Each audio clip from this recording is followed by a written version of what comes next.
idea, the fire department was made up originally of the fire companies, the Central Fire Company, and the Erie 4 Fire Association.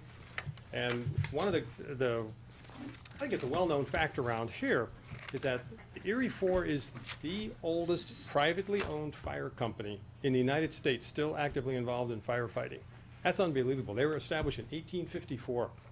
That is some feat, to still be doing that in this world. But currently, come up to the 21st century, we're staffed right now, we have 34, and they're all part-time employees, and myself as the only full-time employee. And I think the big thing to understand is that the men and women that comprise the fire department, they take in a wide range of professions. They're not just firefighters for the sake of being firefighters, but we do have some firefighters, but we have banking professionals, we have contractors, educators. So we have a wide spectrum of professional and other type of people that make up the fire department staffing. As the fire chief, I just don't hand out a set of turnout gear and say, have at it, jump on the truck and go to a fire. One of the things that we insist upon is the training portion.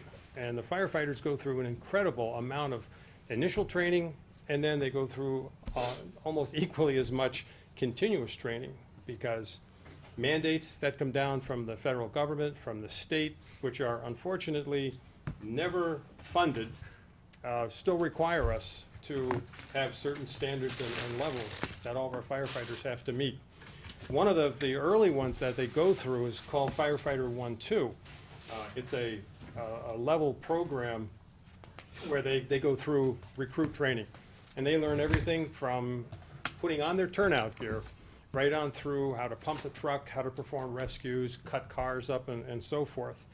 That particular training that's put on through the Mass Fire Academy is 340 hours, and that's these people taking their time to go do it. They go, usually the class runs 2 nights a week from around 6:30 in the evening till about 10, and then all day on a Saturday, and sometimes all day on a Sunday as well.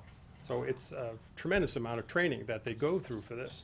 And when they come out of it, they come out with this Firefighter 1-2 certification. It's a national, what they call a National Professional Board ranking that is equal to what the city of Boston will have, Springfield, anywhere else in the United States. And it's a ranking. If they ever leave here, they can take that with them if they want to apply to another fire department around the country. So as a recruit firefighter, they're also put through, as part of their training, intensive mental and physical training. So it's not just all about sitting in the classroom and theoretically learning about things. We take them out and we work them, and we work them really hard. They fight fires. They'll spend, towards the end of their training, they will spend in excess of about 36 hours just in our burn building learning how to fight different types of fires, which gives them an incredible level of understanding and confidence. So when they do have to go to the real fire, they're not looking at this flame for the first time saying, oh my God, what do I do? And again, just keep in mind, these are not full-time people. These are all part-time people that are doing this. Up until 2012, the fire department handled medical emergencies by responding with our rescue truck. And we would respond to the call. The firefighters would start to set up initial patient assessment, stabilize them, get them ready for transport, and wait for the ambulance to arrive from wherever. Byfield, could be a Newburyport, someplace like that. But on January 1st, 2012, the fire department began its own transporting licensed, by the Commonwealth, ambulance service. And it's staffed only by firefighters that are EMTs. You can't be any lesser of a training. And the EMT training within itself, many of the folks that are on the department right now took it upon themselves before the fire department got into the business of transporting ambulance service and not trained themselves. They went to training themselves. They went to one of the schools that are around here to learn how to be an EMT. And once you become an EMT, it doesn't end there. You just don't get your certificate that says you have your license. Every 2 years, you have to go through 24 hours of continuous education training.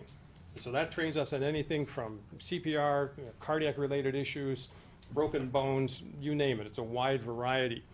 And then you would also have to go through a more intensive 24-hour testing period. That's been changed up now that Massachusetts has changed over to what's called National Registry, which means that the standards that our EMTs work by are the same standards across the country. Massachusetts is one of the final states to adopt this National Registry standard. So again, a lot of work that people go through. And our ambulances that we receive, we have 2 ambulances, if you haven't had an opportunity to see them, were purchased through the Central Fire Company and gifted to the town. So that the town never paid a penny for these ambulances. And they paid for not only the unit itself, but the licensing, and there was many different licensing levels that we had to go through, and every time you turn the bend, there's another agency that's asking for, a $400 check, a $500 check, a $700 check. They picked that cost all up, including the stocking of the rig. So when they handed the keys to me, January 1st, first time we went out on a run that day, the ambulance was actually turning a profit, which is not something many businesses these days can say the first time your first customer comes in the door, that you're making a profit. So with the ambulance, every time that it goes out, again, it's not paid for through any town funding. We have established what's called an enterprise fund, and all of our billing that we receive is through insurance agencies. So if you're in a car accident, your car insurance pays. If you slip and fall at home and break your leg and we transport you, whatever your medical insurance is, that pays for it. And we've been doing very well with that. And right now, again, through this funding, we've actually been able to expand our service offerings. So we actually have 2 people in the fire station until 9 o'clock in the evenings. So we get that ambulance out within usually about 90 seconds of a call coming in.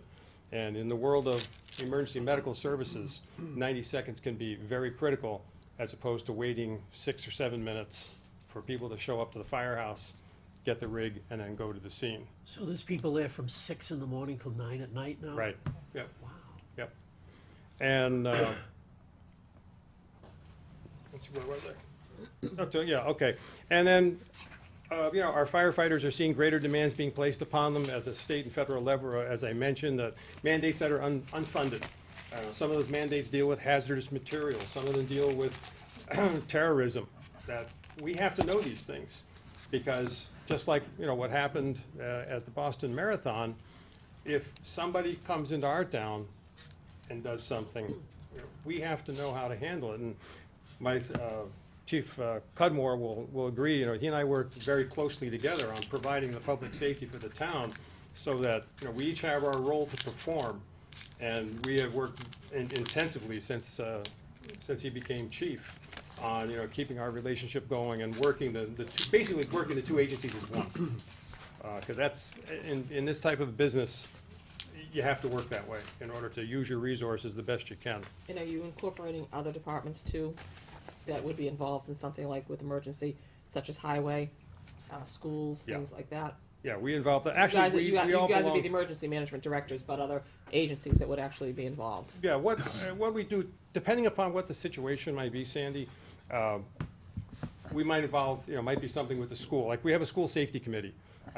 Peter sits on it, the chief sits on it, I sit on it, and, we work on the common safety issues. And that's been a great group. I've been working with that since I became chief.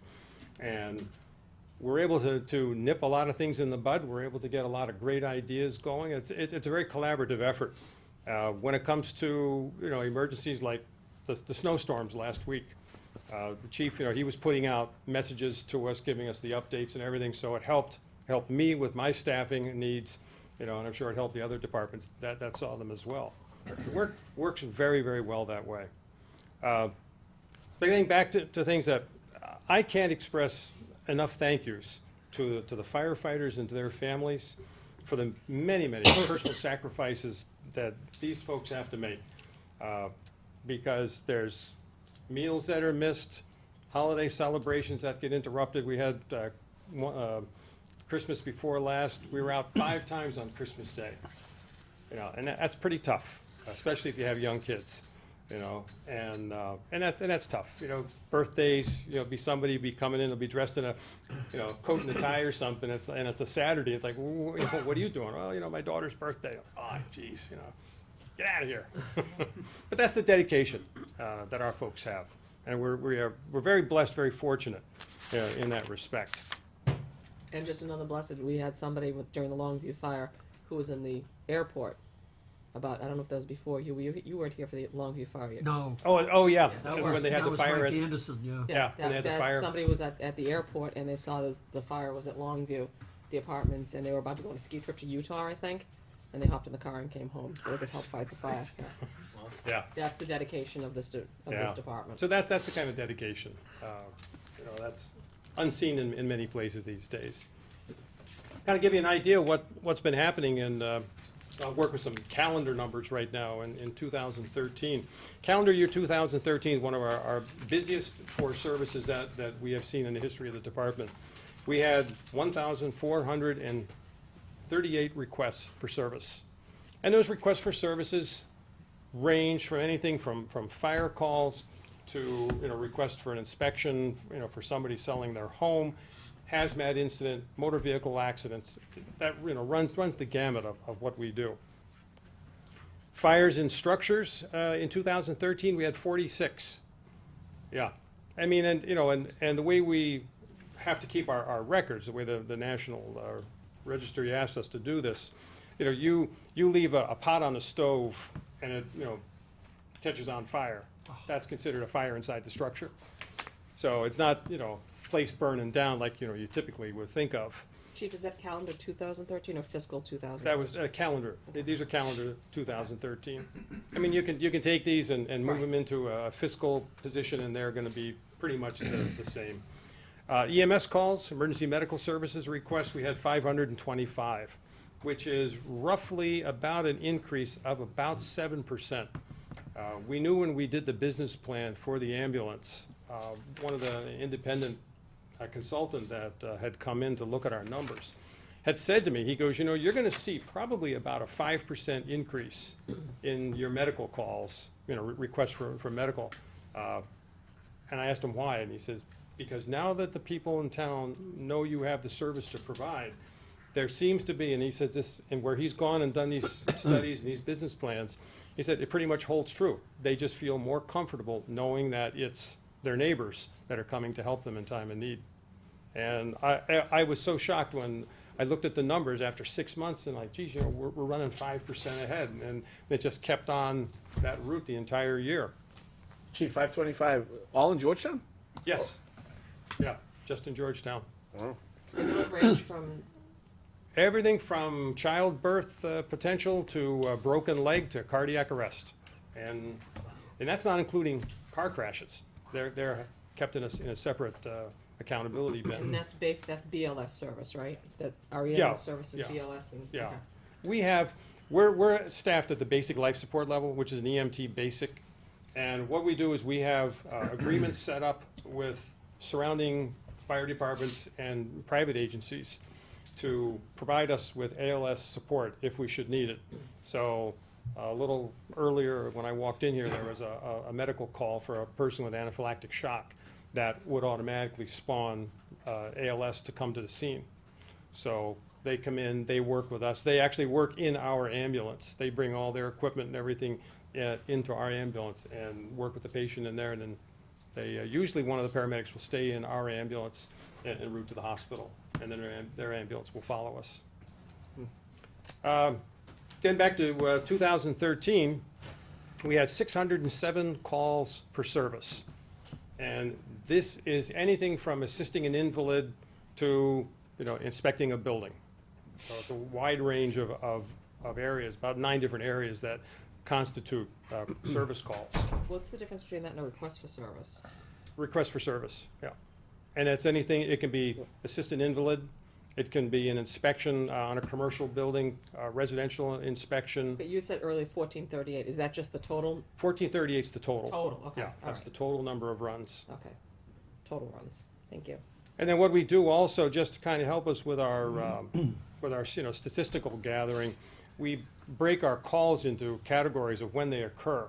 And actually, we're in process in 2014 of being able to even refine it even more down on the times of day and everything. But our day shift, which generally runs 6 a.m. to 4 p.m. Monday through Friday, we had 861 of those 1,400 calls. 861 occurred during the daytime. 172 occurred during the evening, which the evening shift runs basically from 4 in the afternoon till 9 at night.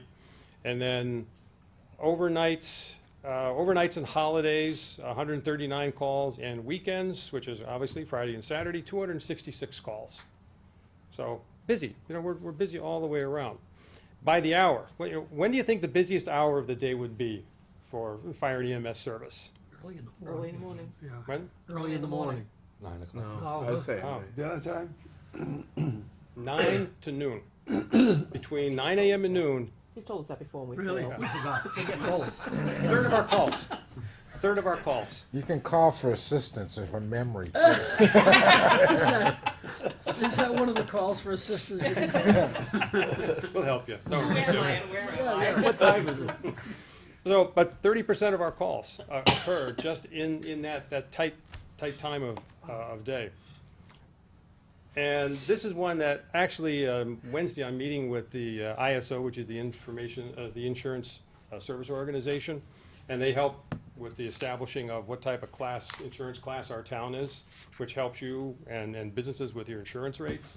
And the NFPA, which is the National Fire Protection Association, they write the standards for the fire service, anything from how to build a fire truck through the incident command system. But they have a standard of 6 minutes, that the majority of the time you should be on scene in 6 minutes.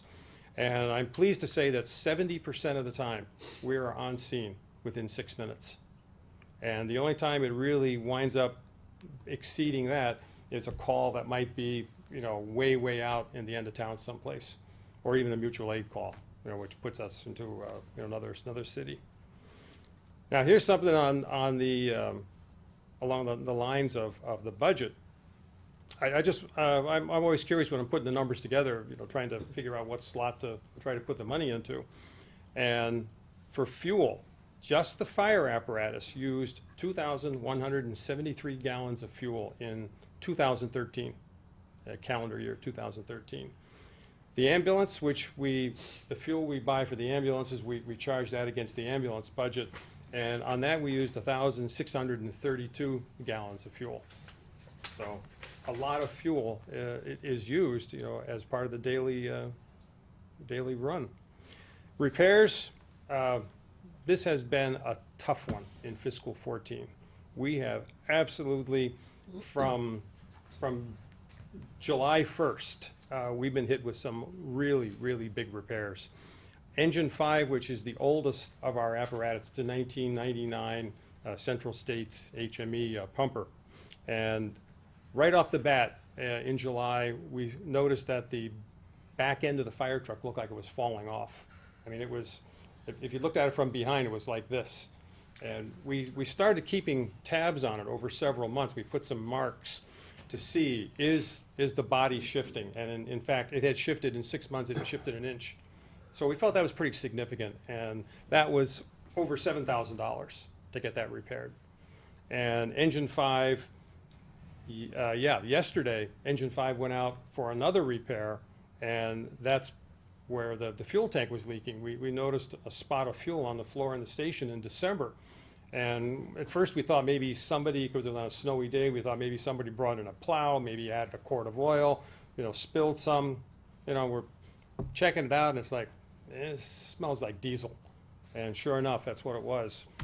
From the rubbing on the frame rail, it rubbed a hole in the fuel tank. So yesterday we had that taken care of. That's going to be about $2,000.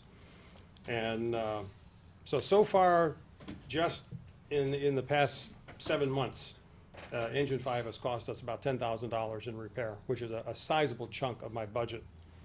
And then my vehicle has been experiencing the same thing. It's a 2005 Ford Expedition, and we bought it used several years ago, and it's got close to 155,000 miles on it. It's starting to feel the pain of its age and mileage, and I was coming to work two weeks ago, Tuesday. I was coming down a hill, and thank God I was only doing about 30 miles an hour, because all of a sudden my steering felt a little funny. And all my lights on the dash came on, and I thought there's something not good happening here, so I tried to start moving it, over to the side of the road. I had no brakes. Everything shut down. I had a complete shutdown of the engine and everything. And it turned out to be a module about this big. It's a fuel, like the brain, the fuel module brain for the truck. And there was a hole rotted right through the back side of it, and it's a circuit board. As soon as I took a look at it, I could see the circuit board. So that wound up being almost $800 to repair that. And, again, this is what happens. Vehicle gets old, and these are the things that start happening. Half of the lights on the inside don't work. The heating in the back doesn't work, so I have to crank up the heat a little bit more if I got somebody in the back so they don't get too cold. And then ambulance 12, which is the older of the two ambulances, we have that lined up on a request this year to take the money out of the enterprise fund to pay for it, because that has had just this year $3,000 worth of emergency work. We had multiple medical calls going the other day, and both ambulances were at the Anna Jakes Hospital. We had a medical aid come in for the parking lot of Dunkin' Donuts. That truck responded to the call. We come back with our truck back into town. I get a phone call. The truck won't start. And it had, the batteries just had pooped out. Even though they had been running for about 2 or 3 hours, it was just running the lights was just more than what the alternator and everything could keep up with. Is that the $92,000 you have? Yes. Is that a replacement or rehab? It's going to be rehab. Oh, if it's going to be the rehab, and we can get into talking about that. No, if you're not ready to talk about it, I just want to make sure that I'm looking at the right Yeah. line. The rehab on the ambulance, instead of going out and buying a whole brand new ambulance, we figured right from the beginning what we wanted to do was look at what they call, in the business we call it a remount. And basically what you do is you pick up the box, you drive a new cab and chassis underneath. And it's one of the most cost-efficient ways in which to basically get a new rig. These two ambulances came out of Florida, and they don't have to worry about slopping the sand and salt that, like we have around here. And these units, the first time I opened up the door and looked inside, I'm like, were these things ever been used? I couldn't believe it. Even though they did have a lot of mileage on them, they were in absolute pristine condition. I mean, the people that maintained these before, the fire department that had them, they must have really been nuts about keeping it cleaned and wiped down and everything, because usually ambulances start to get about 3-4 years old. You start seeing some cracks just from the twisting and turning of the body. And that was, in my years on the ambulance, that was one of the first things that we saw. The linoleum on the floor in the back box would crack from the twisting and turning. That was typical. And this one is nothing like that. And what's nice with both ambulances having the same kind of a box, if we're in the middle of a shift, or if we're in the middle of a call and we have to grab extra guys to jump in the ambulance, if you put your arm out this way or this way, you're touching the same item in both ambulances. And when you're trying to work an emergency scene, that is very beneficial, because you're not like poking around trying to figure out where's the mask, where's the bandage, where's what.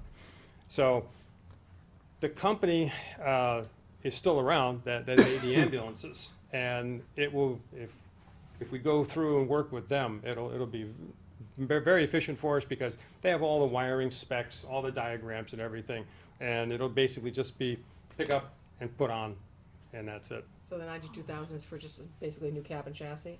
A new cab and chassis and a lift, what they call it, a lift system. 70,000 is for the cab and chassis. 22,000 is for this lifting system. And just to kind of give you a little bit of background on that, on the ambulances, I applied for a federal grant, and I got it last summer to buy 2 battery-operated stretchers. Battery-operated stretchers are capable of handling a patient 800 pounds in size. They have wings and everything that'll handle, large-sized patients, which we, encounter all the time. But they're battery-operated, so we save the backs of the firefighters. Instead of having to do the traditional, get 2, 3, 4 people in a corner and try to lift, we push the button, and the stretcher goes up and goes down. We still, and that's good. That's wonderful. We ordered the stretchers Thursday a week ago, and I'm hoping to have them in service by the end of the month. So we save our backs that way, but we still have to have somebody, 1 or 2 guys, at the end of the stretcher when we want to lift it and put it into the ambulance. So the same company that makes these battery-operated stretchers, called Stryker, they have a lifting system, and it's basically it's an arm that will come out, and a hook grabs the bottom of the stretcher. We push a button, legs go up, we go like that, and the stretcher goes into the ambulance. And I was playing with it last week at the Chiefs Developmental Conference, and it was just the nuts, the way this thing just went in and out and up and down, and with no effort. And again, we all know what a back injury can cost a town and an individual. And with our folks having no benefits from the town whatsoever for insurance and such, this will certainly help, in saving their backs. So, and how long will this rehab last? Pardon me? How long will the ambulance rehab, how long will it live till the next time you have to do any work to it? It's a brand new cab and chassis, right? Yeah, with the new cab and chassis, it should hold up for 10 years. With the level of business that we have, where we're running roughly 500, 550 calls a year, it should hold up for 10 years. Yeah. How much do new ambulances cost? New ambulances, I was looking at a few of them. I almost had cardiac arrest on that too. You can get it for as cheap as about 135, 140,000, up to you name it. I think, and if anybody from Middleton is watching the show, you can probably beat me up later. But I think Middleton, on their ambulance, I think they paid something like 235,000. I may be off a few dollars, but they also included a lot of extras with it that they prefer to use. They're expensive. Oh, so all fire engines. They come with patients. If you're an ALS service, you have to have a way of keeping your drug supply cool. So they do have refrigerators in them. As funny as what that sounds, but you don't store your bottled water in there. You don't put your lunch in there. Because that would be in violation of the Commonwealth's rules and regulations on the refrigerators. So that's a little bit about background with what's going on and such. And our biggest thing that we've been hit with has just been repairs this year. It has been a real hit on the budget. Can you send us your stats, and we'll put that in the finance and advisory book we just read from? Which stats would you like? The ones you were just telling us, the runs you make The and what you runs make and them things for like and that. things like that. Would you like? Do you want a copy right now, or do you want? just email it to Mike, and that would be good for us to see, but then I think we'll Okay. probably incorporate in the book to Sure. let people know, because I think that's a big question.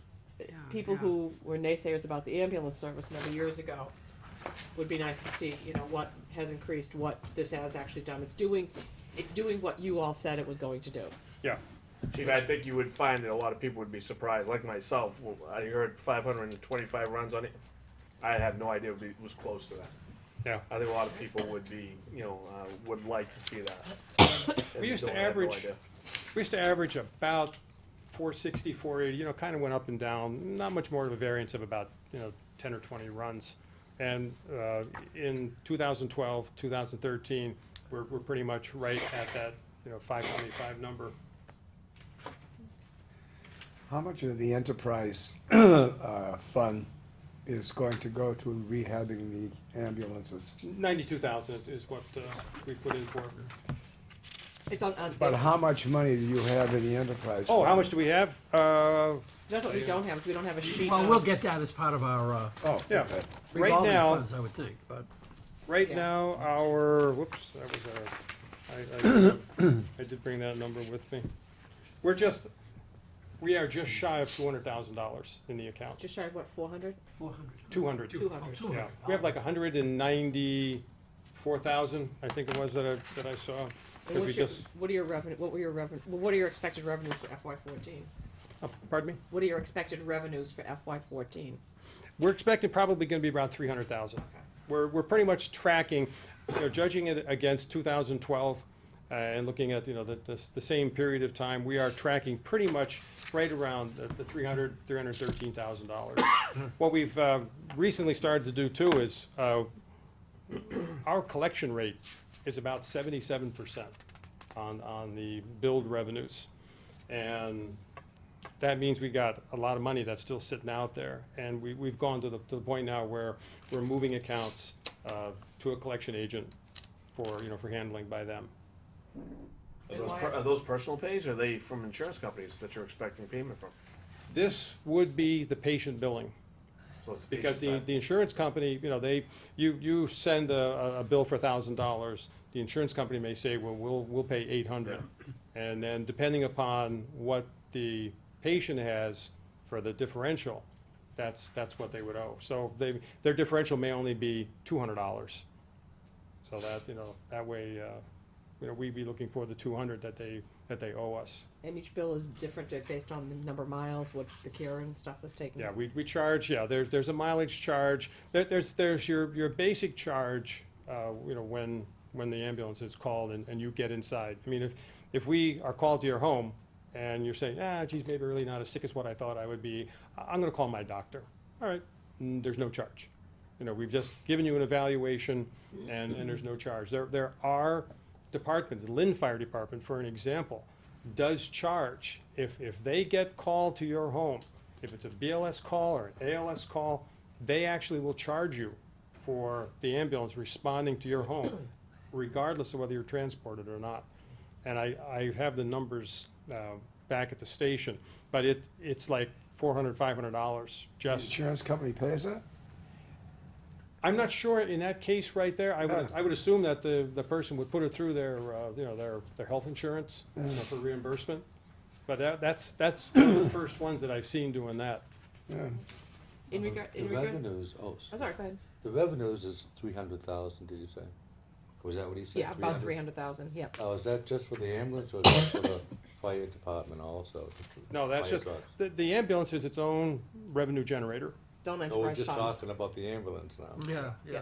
but it's part of the whole fire. I thought it was, all its revenues was. No, it's got a separate enterprise It's the way it's fund. paid for. The people cross over between the two, Yeah. but the way that it is paid Now, for, do you charge, say if you go to a structure fire, you said you had 40, That's, No. no. But that is something, Well, the again, thing is, some cities will charge the Yeah. home Yeah. insurance. It's like $200, $300, $400 for each time you Yeah. go there. yeah, there are revenue recovery companies that I've met with them before. And usually around here, what some of the departments are doing, and I want to say Wenham, Wenham is one of them. They will charge for a car crash. Now, they're not a transporting ambulance service, so they go out to an automobile accident, they'll charge the drivers accordingly. really. Yeah. Or Or hazmat incident, same thing. Right, because if you look the way, the salary and wages underneath the fire department ambulance, that is for the staffing from 6 AM to 9 PM, because that's always staffed. I thought the 6 AM to 2 came out of the regular fire department budget. Yeah, If you it's, guys staff it from 4 to 9, it's the yeah, there's, ambulance. the money changes around, or I should say, how we charge it out. The fire department charging is from 6, we have one person that works 6 to 2, one person that works 6 to 3, and one person that works 8 to 4. So those three shifts, it gives us our coverage. Yeah. That is charged against the fire department budget, but then we have a firefighter EMT that comes on shift at 3 o'clock and another one that comes on at 4 o'clock, and they both work until 9. That comes out of the ambulance budget. All day on the weekends and holidays comes out of the ambulance budget. Okay, because that's not, if you can put that together and get it to Mike to get to us, because that's where it gets a little confusing between the two and the salaries, because we've got one lump sum in fire, which is a piece of your salary, but we don't have anything else. What other items are paid out of that salary? And then the same with the fire. No, yeah, because my salary, none of my salary comes out of the ambulance. No, right, and that's why it's listed. If we just get Mike the detail, just so we can see. Actually, I think I did send you a breakdown on that, didn't I, Mike? On the salary breakdown, because you would ask me about that? Yes, you did. Did it not make it into the book? That is correct. Hmm. You can make a note to send that to us. Yeah. All we have to do is deduct his salary from the fire department, and the rest of it's all paid for his ambulance salary, right? Is that Well, right? it's the 6 to 2 or whatever. Yeah. And whenever they go out on a fire call, they're paid by the hour Yeah, now, by are they? per diem. Or still by per diem? No, they're They still, have a fourth page that may have it You do? here. You've got salary and wages. No, it's not, there's nothing in there, though. I don't have anything in salaries and wages. Under, just Al's It says number and then the next one. Department A, fire department, A and B. Yeah, that's the ambulance. Right, that's the, But that's got the other salaries in there. That right, but Not all of them, though. Not all of them. we're just looking No, for the what other- That's it's, just the ambulance part. Okay. Yeah, the others are on the first page. Right. right, we're looking for the breakdown of what personnel works, what shifts, goes into which budget. Which if you've given to Mike, Mike just hasn't gotten to us yet, so.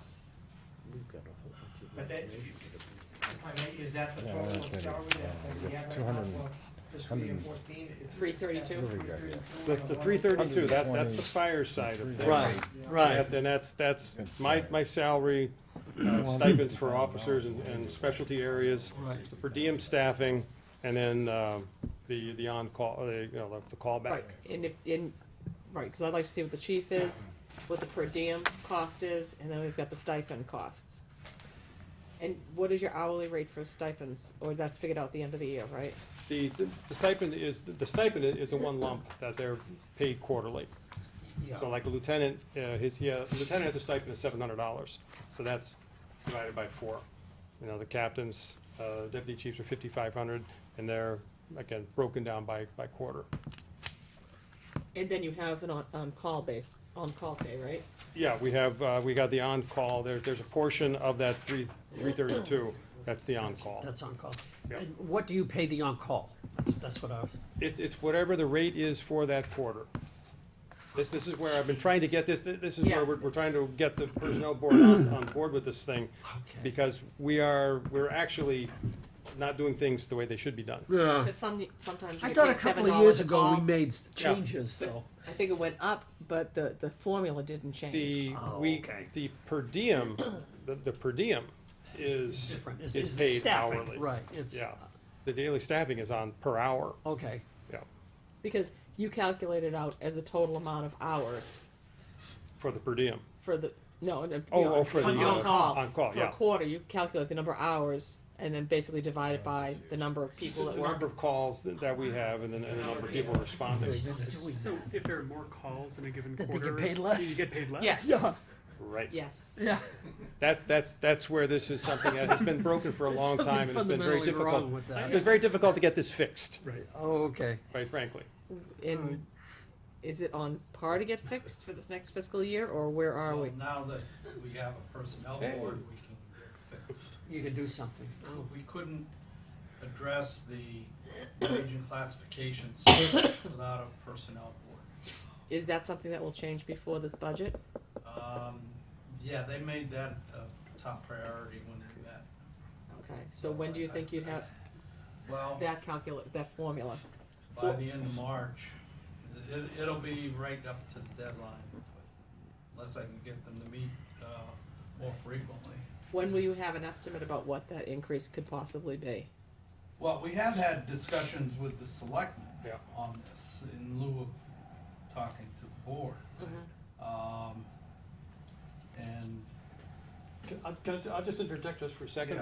Yeah, please. I've gone through, and did some calculations, going over to an hourly based upon our existing run numbers. Right. And in the calculations that I've done, the money that we have there is close. It's like right, almost on target with what the budget is for money. But, always keep in mind, I mean, this is one of the downsides. Maybe not that it should make a reason for not doing it, but, right now you have basically, like I call it the bucket of bucks, and that's not gonna change. We could have 4,000 calls, or we could have 500 calls, and that money stays the same. But when you change over, to an hourly basis, there always is the chance that you're gonna have one of those years that's just gonna go right off the map for calls. You have a busy brush season, we have another flood situation, something like that. I mean, that's the downside, but it's part of doing business. Is that something that wouldn't be able to fall into deficit spending, could we? No, it can't, but, I mean, it can be adjusted at Springtown meeting Yeah. too. Right. And, and with the reserve fund. Yeah. We have some tools. Right. The To problem. not over budget. Yeah, you don't wanna over budget it. Take up the and- money, and- right. Right. Like I said, we were close in the calculations that I've done. Okay. I mean, I felt comfortable with, with a decent rate structure in place that, we would be pretty much right on target. When you change something to hourly wages, does benefits come into play there? Not for firefighters. Okay. Yeah. They're Separate special category. category. Okay. And that's why they're on per diem too. Mhm. The per diem ones, because there's no benefits. Not that it's right or wrong, I just but- had, no, staffing. Yeah. I mean, that's obviously a worry, is that having to go, would most of the staffing that you're contemplating might be necessary, would that be coming, you think, out of the ambulance fund, or would that be paid for out of the ambulance fund, do you think? Or Not- full-time fire, because it's fire. Full-time fire. Oh, full-time, okay. First, I'll just kind of start off by saying this. We've been really fortunate since this program went into effect in fiscal '09, I think it was, when this all began. And we've been staffing fortunately, we got a couple of people that are firefighters, so when they're off shift in their regular fire station, they're able to cover shifts in the firehouse here. Several college students, but like with anything, this is not exactly a wage that's gonna keep them living in Georgetown. Right. And we're biding time, the way things are right now. And July, August, and December were real indicators that there was many days that we only had myself and 2 firefighters working. There was several other days that it was just myself and the firefighter. That was it. And that's not a safe way to run the business. Very, very dangerous. And that's where there definitely is a need for and it's, I know it's one of those words that nobody likes to hear, but there is a need for full-time career firefighters, at least 2. And then, staff third person out of the budget, like we do now. Oh, okay. Do you have numbers on that, chief? I've run some numbers on it, and actually with the per diem money that we have, like I put aside 110,000 of that 332. I put aside 110,000 for per diem staffing. And if you were to take 2 people, and I just, I used a rough number of 40,000, which would include benefits, because Mike, what are benefits about? Not for four. I think you can get people for 40,000. Well, depends if you consider, health insurance. Yeah, well, that's what I'm saying. Well, more than that, way more than that. Figure 35 to 50% for benefits on top of the salary. 35 to 50%. Yeah, as a family, Yeah. the total is $27,000, and we pay 60% of it. So the salary part of 2 people we can cover. It's the addition for benefits that would be the big hit. So you're looking at $30,000 to $35,000 for benefits for 2 people. Is that about right? Does that sound Well, about this right? is a single person. I was gonna say, it depends on. Well, I thought he said 27,000 That's is for the the high family end. plan. 60% of that is about 15. Double it to 30, you know.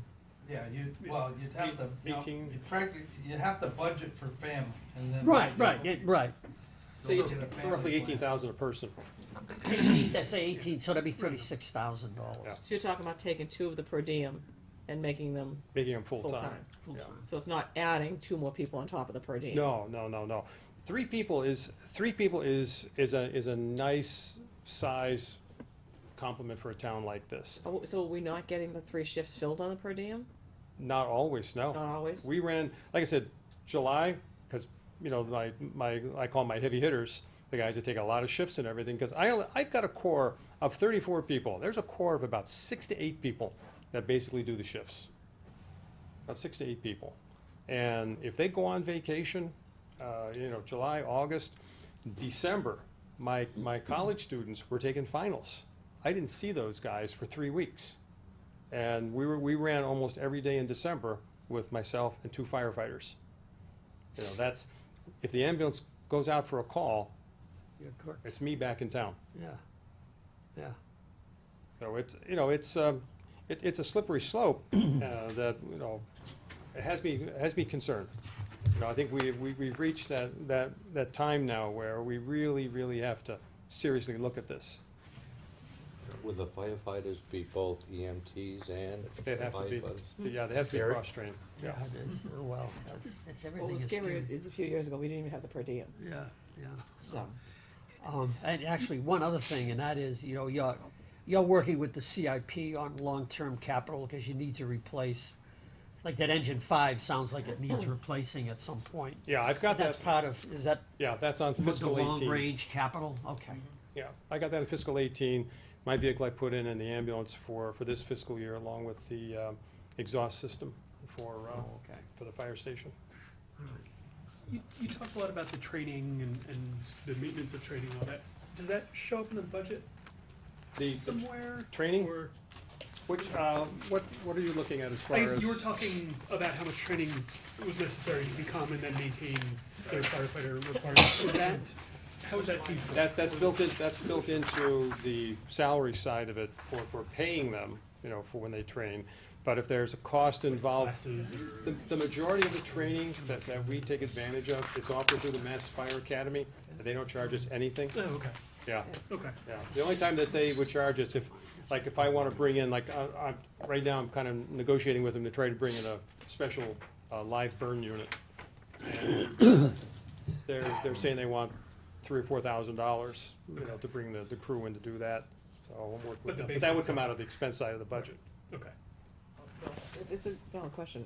What's going on with the rescue truck? Are we still keeping it, getting rid of it, or? I've got a company that's been looking at it, as far as, doing a surplus trade-in. Because one of the things that I'm trying to work at is the brush vehicle that we have right now, it's called Forestry 2. It's a 1984 Chevy. It is and it's a military, because it's military surplus. It actually belongs to the state. It's part of our federal excess property. And it's sad. It is very sad. Each year I cross my fingers that it's gonna even pass state inspection. And what I'm looking at doing with, I've been working with a company called Minuteman, and take and work out some kind of a trade-in, so we can trade that in, apply it towards a brush rig that would go in. Oh, trade in the. The rescue? Trade in the Rescue rescue truck, yeah, against a brush truck. Okay. Yeah. Okay. So I got some preliminary numbers which are pretty attractive. I would think that's not that old, is it? The rescue is a 2003, It's 2000, it's 10 Yeah. years old, wow. yeah. And we've been having mechanical issues with that. Yeah. Just $1,000 for a fuel tank last year, and the jaws of life died on it this past week. And so that's out of service. I have one spare set of jaws that are working right now, and I've put in a federal grant asking for a battery-operated set of jaws. So I've Do we- got my fingers crossed I'll get that. Mike, do we have a, long-term plan for firefighting equipment in the CIP? Have you already been incorporating that in? Some of the Trucks? equipment, yeah, like the jaws, and the, turnout engine. gear, Yeah. and fire, engine 5. Engine, Yeah. Al's been, keeping up with that, pretty well. Yeah, with Here the, here comes a question that Reggie hates. How are we paying for the ladder truck? this year? Exactly, that was my next, that was my, as soon as you took a breath, I was gonna jump in. I knew I could feel it coming. Well. We're almost you done. should ask. We're almost done. What do we got? Only 2 more years? about 3, it's a 2007, We have so it was a 10-year. two more payments, After this one, or including this one? including I this. thought it was including this. I thought it was just Ooh, 2 that's more. good. Yeah. Oh, good. Yeah. You get a cupcake next year. Yeah, But it's just in time to replace engine 5. Yeah, yeah, So yeah, that money's already Well- spoken, it's already spent, basically. yeah. But but, the thing but is, how we did come at it's least- not in your budget? That's the part that bugs me. That is a history that goes back a long time ago, when this whole thing first came about. And it was requested at that time to put that as part of the line budget for the fire department. And the feeling at the time, from what I can recall from history I've been told, everything was doing good. The world was nice, and the bubble broke right after the ladder truck came in. And instead of having the available free cash that was anticipated, because that's where it always comes out of, Different stuff. that dried up when we hit the tough economic times in 2008, 2009. It was being paid for, it was projected to be paid for from the interest made on the stabilization Yeah, fund. Interest, And yeah. that- That only lasted 1 year. I think. Right, And that plummeted, and that's, exactly. and I guess the reason I bring this up too also, Mike, is this even a situation we wanna get into again as we look forward for the engine, or do we wanna look into how, the next big vehicle? Funding it we never know how we're gonna fund it every year. Well, depending upon the cost, I think the best way to go would be to lease it. But then you have to have you can't be paying a lease out of free cash, No, no. And that's what we've been doing. basically. Well, worse, we were taking out of, No, so, So the stabilization. interest, Well, that doesn't exist anymore. yes. That's, I mean, just along the line of big ticket purchases, we got a grant, I think it was like 2004, I want to say, a federal grant for turnout gear, and it was approximately $90-some thousand. Turnout gear today costs roughly about $2,000 and change for one set of turnout gear. And what I started to do is, shortly after I came on board, was because the turnout gear at that point was pushing the 5-year mark, so about, turnout gear life is 10 years.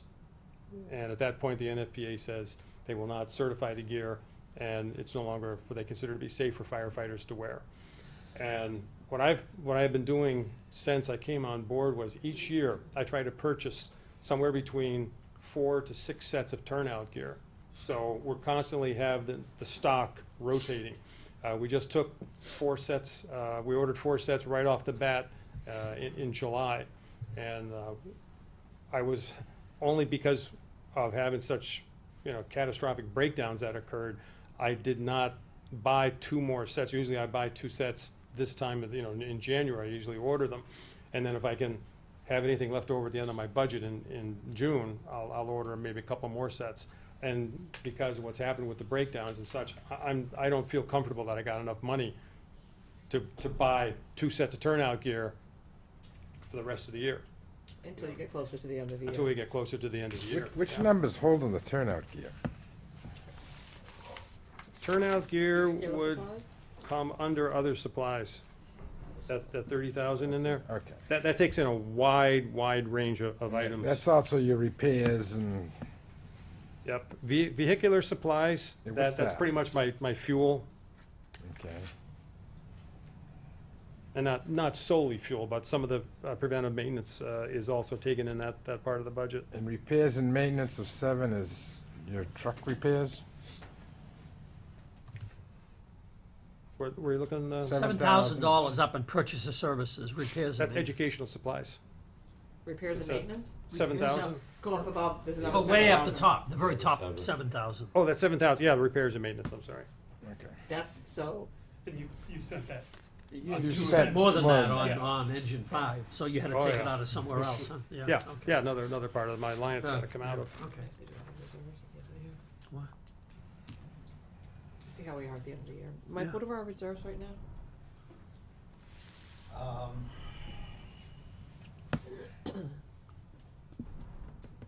Around 54.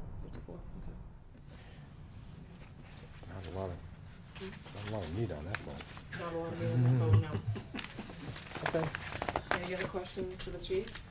I was on on the ambulance budget. Professional, 57,000 for ALS, what's the ALS fee?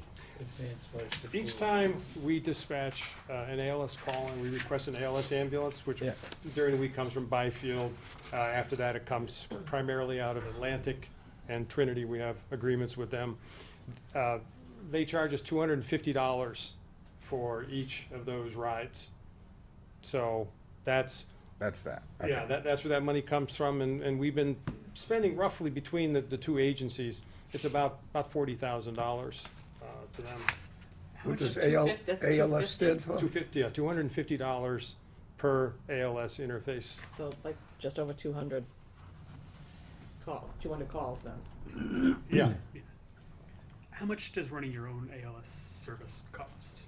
What do you How mean? much would running your own ALS service?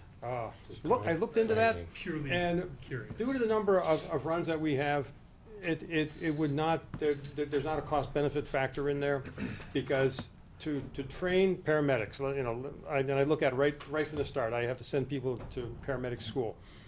Paramedic school costs right now roughly between $12,000 to $15,000 per person. Yeah. And then on top of it, you need to get your ALS equipment. You have to get, and you know, basically you buy one, we have to buy two, because we have two rigs.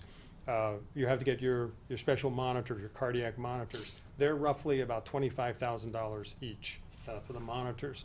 Then you have your drug supplies. We have to get, you know, basically a way to keep the drug supplies secure and safe. So you have to get a special refrigerator to keep them in, and then the number of ALS runs that we get. As I said, it's roughly about 200 of our calls are ALS. $57,000 Yeah, it's just, we would, And it's paying a to losing get the revenue. proposition. Yeah. I would love to do it. I mean, my game plan originally was advanced in life year services. 3 to start moving towards ALS service. I can't cost justify it. Well, It just you can can't. charge more for that person each time they. Yes, you can. I mean, right now, our basic charge is roughly about $850, I think it is. I'm looking at, I have my paperwork right now for our rate increase. But going up to ALS, looking at what some of the neighboring departments are charging, it's somewhere around $1,100, $1,200 for ALS run. But again, that's what you charge, that's not necessarily what the insurance is gonna pay, and that's a big thing that, you have to keep in mind. We've billed, what we've charged out since we began is over $1.2 million in 2 years of service.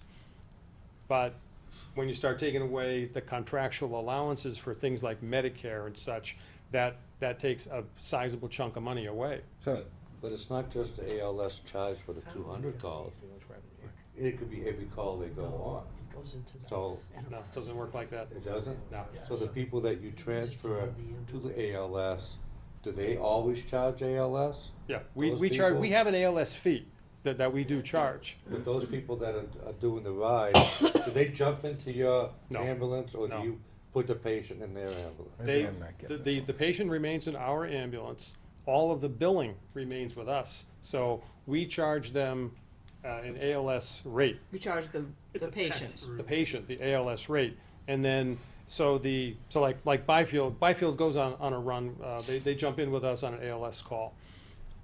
All they do is they take, name, date, they send me a bill, $250 for this patient. And then that's what I pay. They don't in turn bill the patients insurance also. Okay. That's like Yeah. double dipping, But you Yeah. charge for an ALS charge. right? So if you have your own ALS person, every call that person goes on, you can charge for that, you can't do it. You can't do that.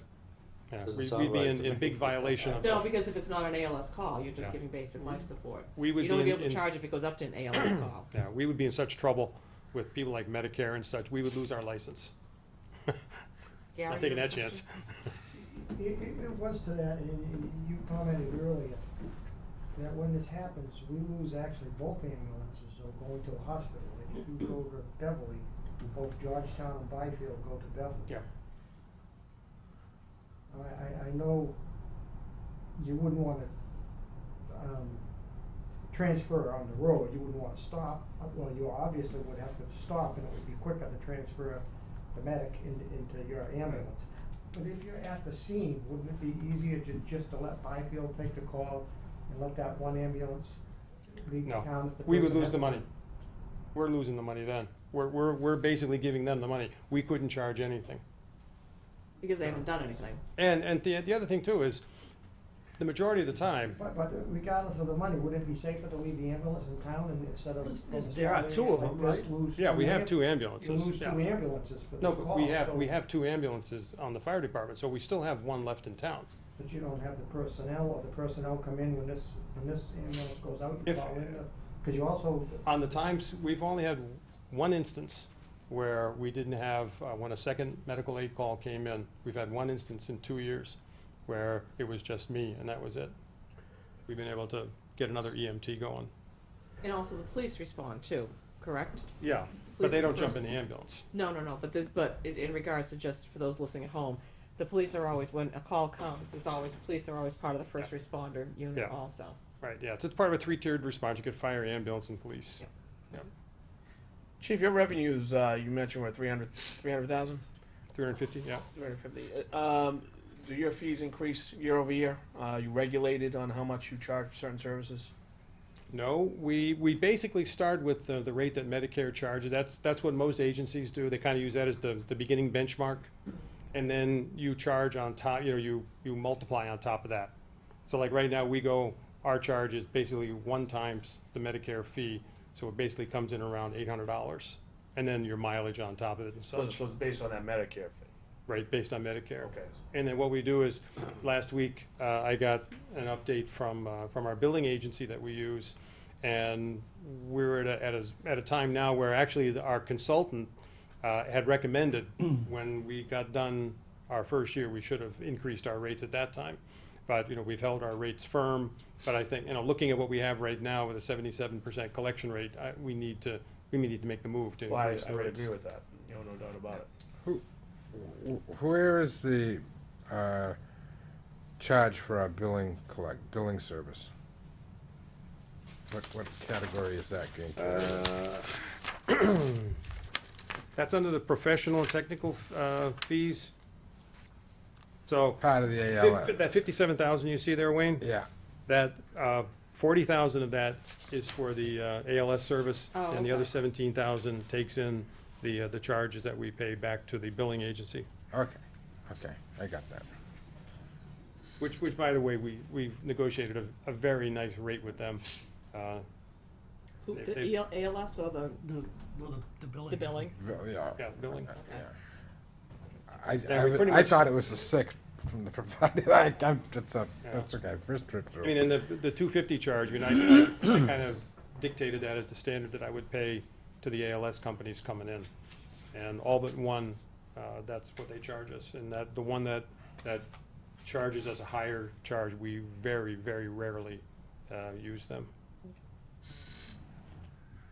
Any other questions? Super, Okay, thank you. All Help right. yourself to an apple or banana. and I'll get those numbers over to Mike for That'd be great. the breakdown on that. For the stats, he was reading the stats, that way we can put those in the book also, but it'd be good to see. Is he gonna turn in an enterprise report too, if money's in, money? Yeah, that's what Mike, he's That's gotta what give all the Mike's gonna revenues, get that. because that's, Okay, we don't have a revenue on the enterprise report, on this enterprise fund yet. You're gonna turn that in with the revolving funds? Yeah, we have it. What's that? I'm sorry. Well, yeah, we can, we'll, you know, when the revolving fund, when you give us Yeah. the revolving fund Yeah. stuff, that's fine. Okay, yeah, Yeah. because he puts out a monthly revenue report. Yeah, I got the new one, in fact, I was working on it yesterday and today, so it's ready to go on Monday. So we'd like to see that. Okay. Alrighty. H. I can hear it. Who's coming? What? If you would allow Mr. Durkee, I would acquiesce to get him out of here. H before P. Yeah?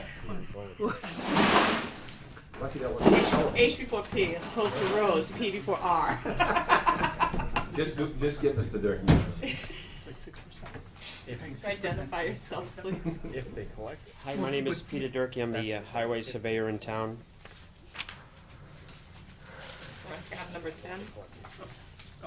Minimum.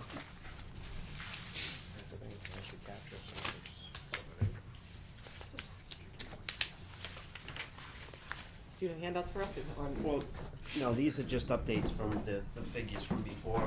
I changed a couple categories. I added a overtime category. We didn't have that before. We have that, yeah. That's, I'll take it. That's slightly different. Yeah, Oh, it is. $1,000. It's 81, yeah, it's Oh, down. it's Down. Down a one. temporary. Oh, yeah, Okay. the summer went down one.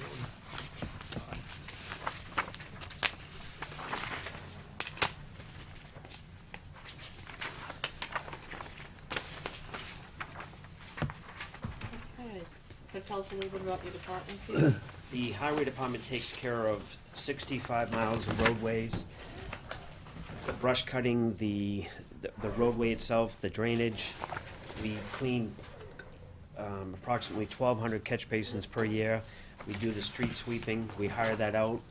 We oversee any digging in the roadway except for the water department because it's in town, so we hope that they've been getting a lot better on making sure the compaction is proper to the, you know, for the roadway. So anytime Verizon, the gas company, person doing a private tie-in to a private home, we're always out there watching them to make sure they do the right job. In years past, you could drive down the street and you could see where the gas company's been. It's not like that anymore. So my guys are out there watching them anytime that they're digging in the roadway. If we have a subcontractor in, one of my guys is out there. When we did the West Street project, one of my guys was out there the whole project to make sure the project was being done properly. When we pave, there's always somebody out there. Usually it's me. Sometimes it's more than myself, because you have to make sure on the final coat that people don't drive on the hot top until the paver operator says it's okay to drive on. So you need more people out there to make it and coordinate so people don't drive on the new fresh hot top. Currently, we're working on a project around the library. I know it's a mess right now, but in the spring, we're gonna be out there reclaiming the road and finishing up the drainage. There's a couple more structures we have to add. The gas company has to come out and move a gas line on Winter Street, but it's a fairly old gas main, so they're gonna replace it instead of just move it.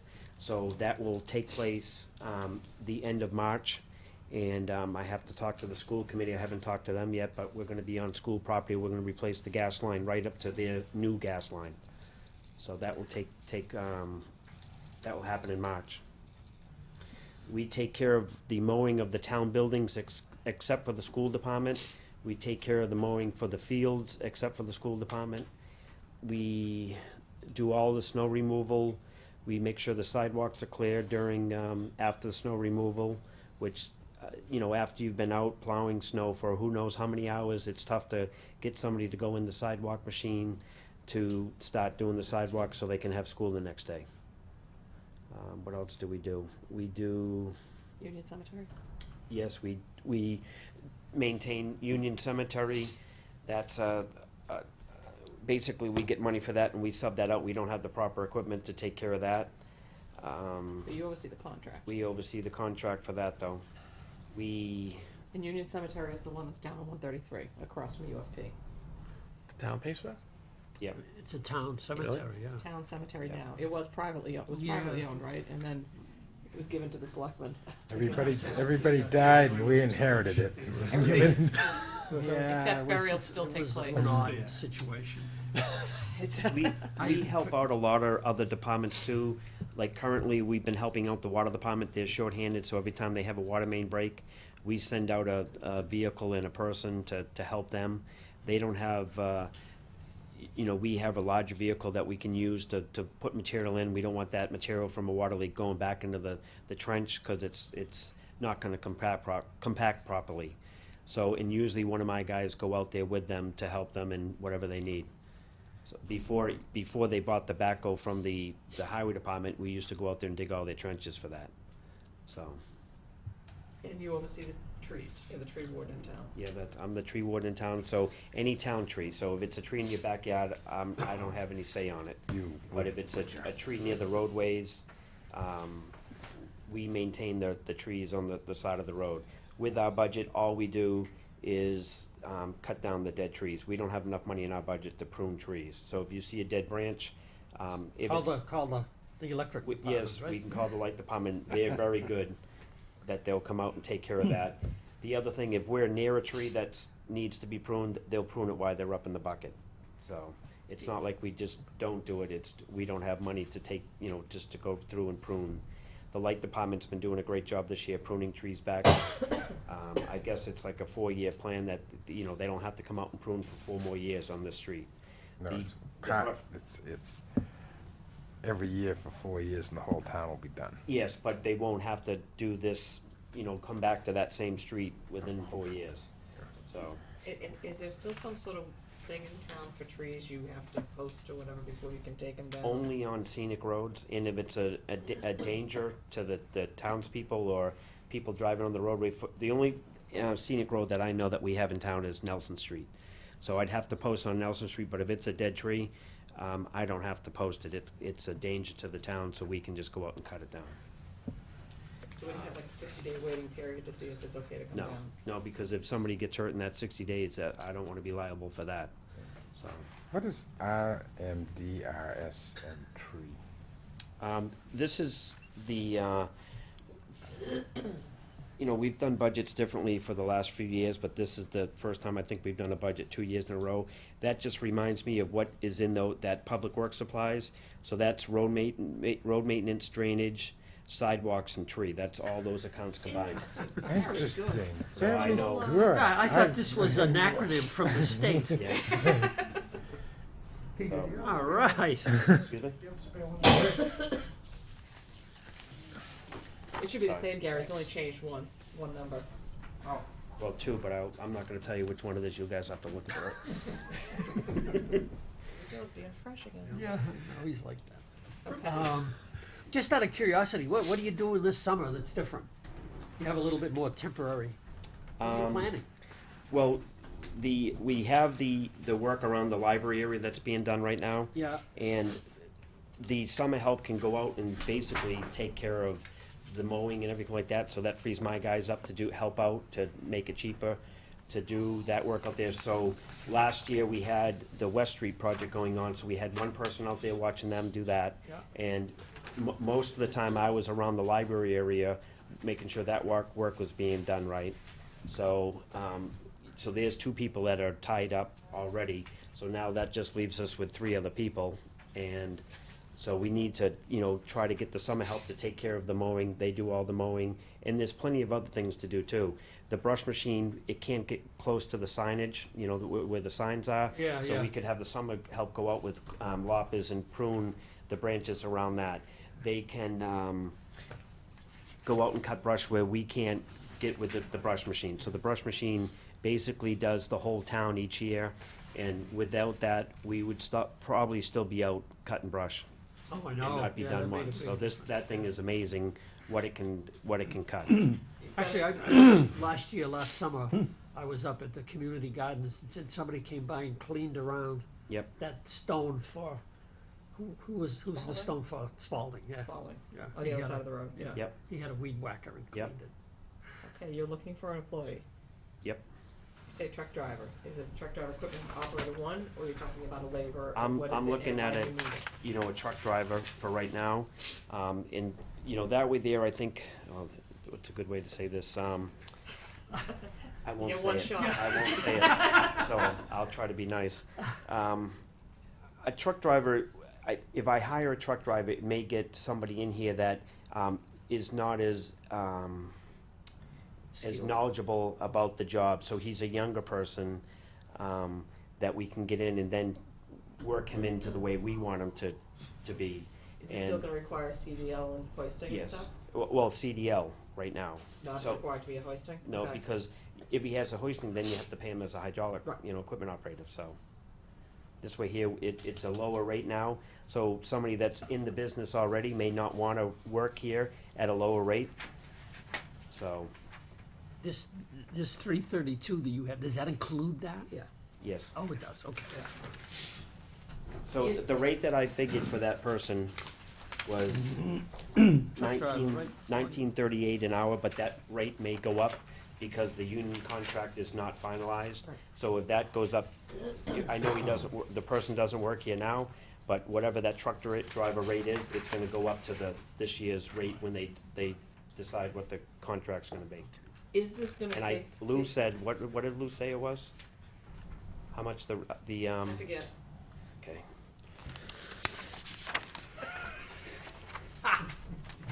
The, You can tell he's elected, huh? yeah. He can say whatever he You can wants. tell I don't care. He can say whatever he wants. I've been here for 7 hours. This is the first time you guys have laughed all day, so. It's because you're here. All right, hiring a truck driver, is that gonna save or provide you any funds on the other side for privatizing any work? Or is it just, I- you really need another body because you don't have enough bodies to do the work? We don't have enough people to do the work. I'm out in the field a lot to make sure things are done right. And there's times that I'm even working. I know people find that hard to believe, but Well, I see you in trucks and stuff.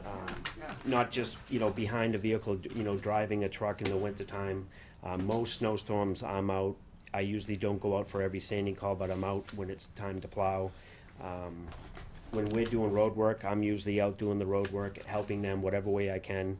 When we're doing projects like the Bailey Lane project, I was there every day helping them, working. I wasn't dressed, so I couldn't work. So, now I'm more overseeing, the projects that are coming into town to make sure it's being done right. I just think things have changed. We're doing a lot of work we're helping out other departments all the time. When there's a storm in town, the highway department is out for whatever storm it is, whether it's a snowstorm, a windstorm, or flooding. Not all the other departments are out for that. I know the police department is out for all of them too. And if the fire chief was here, I'd say the fire department too, but he's not here, so I don't have to. So he's usually out for the flooding calls. But we're out for all those, and Take the candy away from him. and currently right now, when there's a windstorm or any storm, we put somebody at the police station. So when the call comes into the police station, before they used to call us and say, okay, there's a tree down here, and then they call us 2 minutes later, there's a tree down here, there's a tree down here. He makes a list. When the person's done taking care of that tree, he calls that person, says, where's our next tree? And lets them know. And we have people in different areas in town. So for instance, we have somebody at the fire station during a windstorm. He'll lead the fire department out wherever they have to go to make sure the road's clear so they can get to the wherever the call is, whatever it may be. But we also have somebody down at Erie 4, we have somebody at the light department, and we have somebody at the highway department. So we can, where we get the call, we can go out and take care of whatever is in the way to move out of the way so they can get to where they have to go. Isn't that something, Johnny, maybe you can answer, couldn't that be accomplished through web EOC at all? It is, but that's more of a tracking mechanism than for. Than a dispatch? Yeah, for potential reimbursement versus actually getting boots on the ground to solve a problem. I mean, it works out well. We put a gentleman in there that, can, he'll get it from the communications, okay, there's another tree down, and he makes separate list. So when I call him up and say, okay, where's the next tree, he knows what trees are going in my area that I'm working in. And he doesn't just put it out to the next person that somebody's going from Erie 4 down to Noonan's. They're in that area. So he knows what vehicle to send that way. So, and, in the wintertime, he's not in there because we're out plowing snow until it stops. you can't go by what the weathermen say, and you watch them and you know it's gonna snow, you know you're gonna get something, but then again, they say you're gonna have flurries and you end up getting 2 feet, so. So what will this new position accomplish that you're not able to get done now? I think we'll be able to do more. Right now, we tried it this past year, on West Main Street, and that was the time that I was out there helping them. We milled sections of West Main Street that the road was in terrible condition. Every time we go out there and patch it, it would just come out, and it would be bumpy. It wouldn't be, good for the road. So we went out there and milled sections of roadway, probably 4 or 5 feet wide by, some of them were 100 feet long. And we'd have to clean that up. Then we would have to take the sidewalk machine that we would have, and we would pave that section of roadway. So we did that in-house. We saved a ton of money. I'm looking at prices right now to do something with Andover Street in a larger scale. Andover Street's a mess right now. We've been up there many a times this year for patching from potholes, and it's just been a terrible winter for potholes. So, the larger areas like that, we'll have this company come in that, is the low bid, and we'll do those areas and get them done. But these smaller areas, we can go around and do ourselves. We just need more manpower to do it. We have more in our fleet than we did when I first got here. So there's maintenance of equipment. So after every snowstorm, and I'm not just talking snowstorms, there's always something that needs to be fixed. But after every snowstorm, the trucks get cleaned, and okay, what's the matter with the trucks? Whether it's, just yesterday or the day before, they were changing the way the tower was on the wing, because as the blade lowered down from scraping on the roadway, the plow didn't go all the way down. So one of my guys fixed that. The other guy was changing his cutting edge on his plow. But you're always going through the trucks after every storm to find out what's the matter with the vehicles so you can get them ready for the next storm. We're restocking all of our material that we use, whether it's sand or salt, the calcium, and let me see. So that's just wintertime. But during the whole year, there's always things that needs to be maintained. We maintain most of the equipment at our shop. Very rarely do we send out things to get fixed. Before I was here, they used to send oil changes out, and we do all the oil changes in-house. So do you see a cost benefit of equal to $40,000? Yes.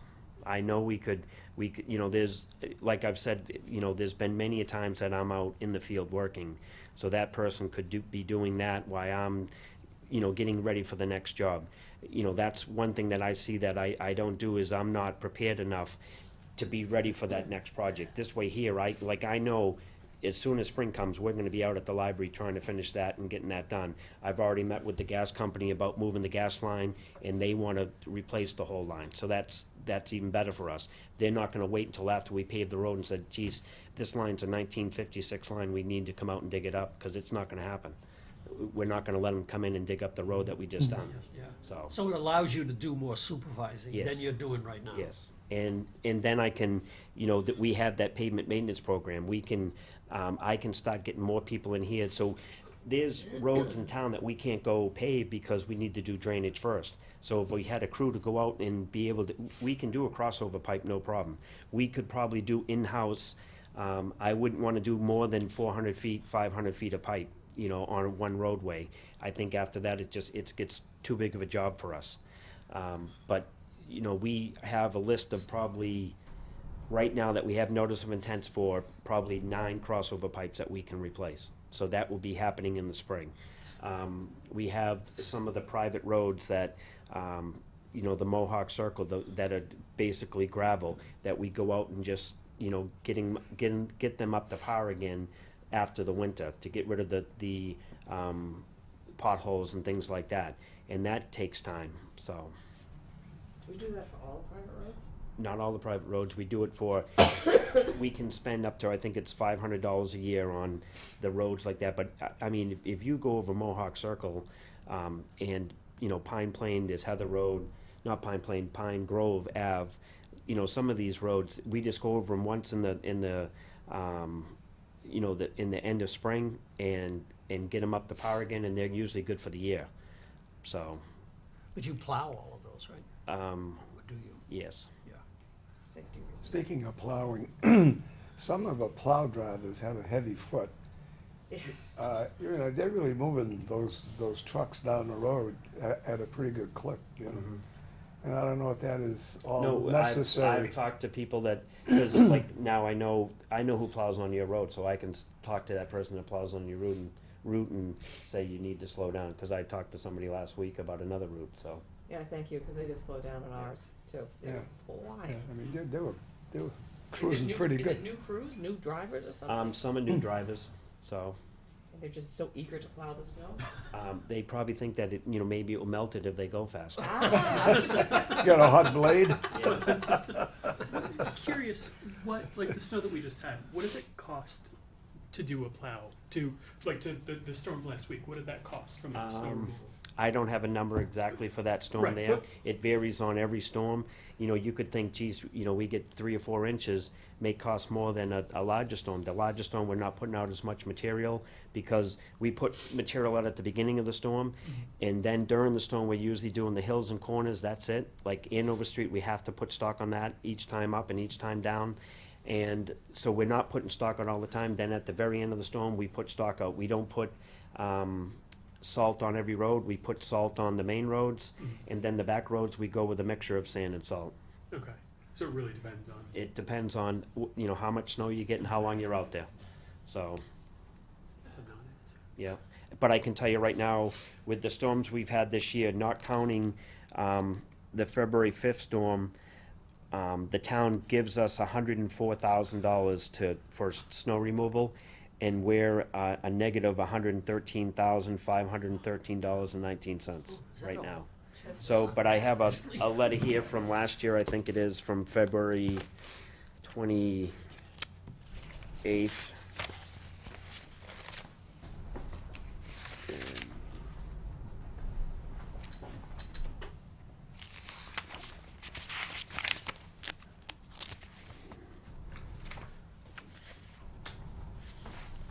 I know it's here.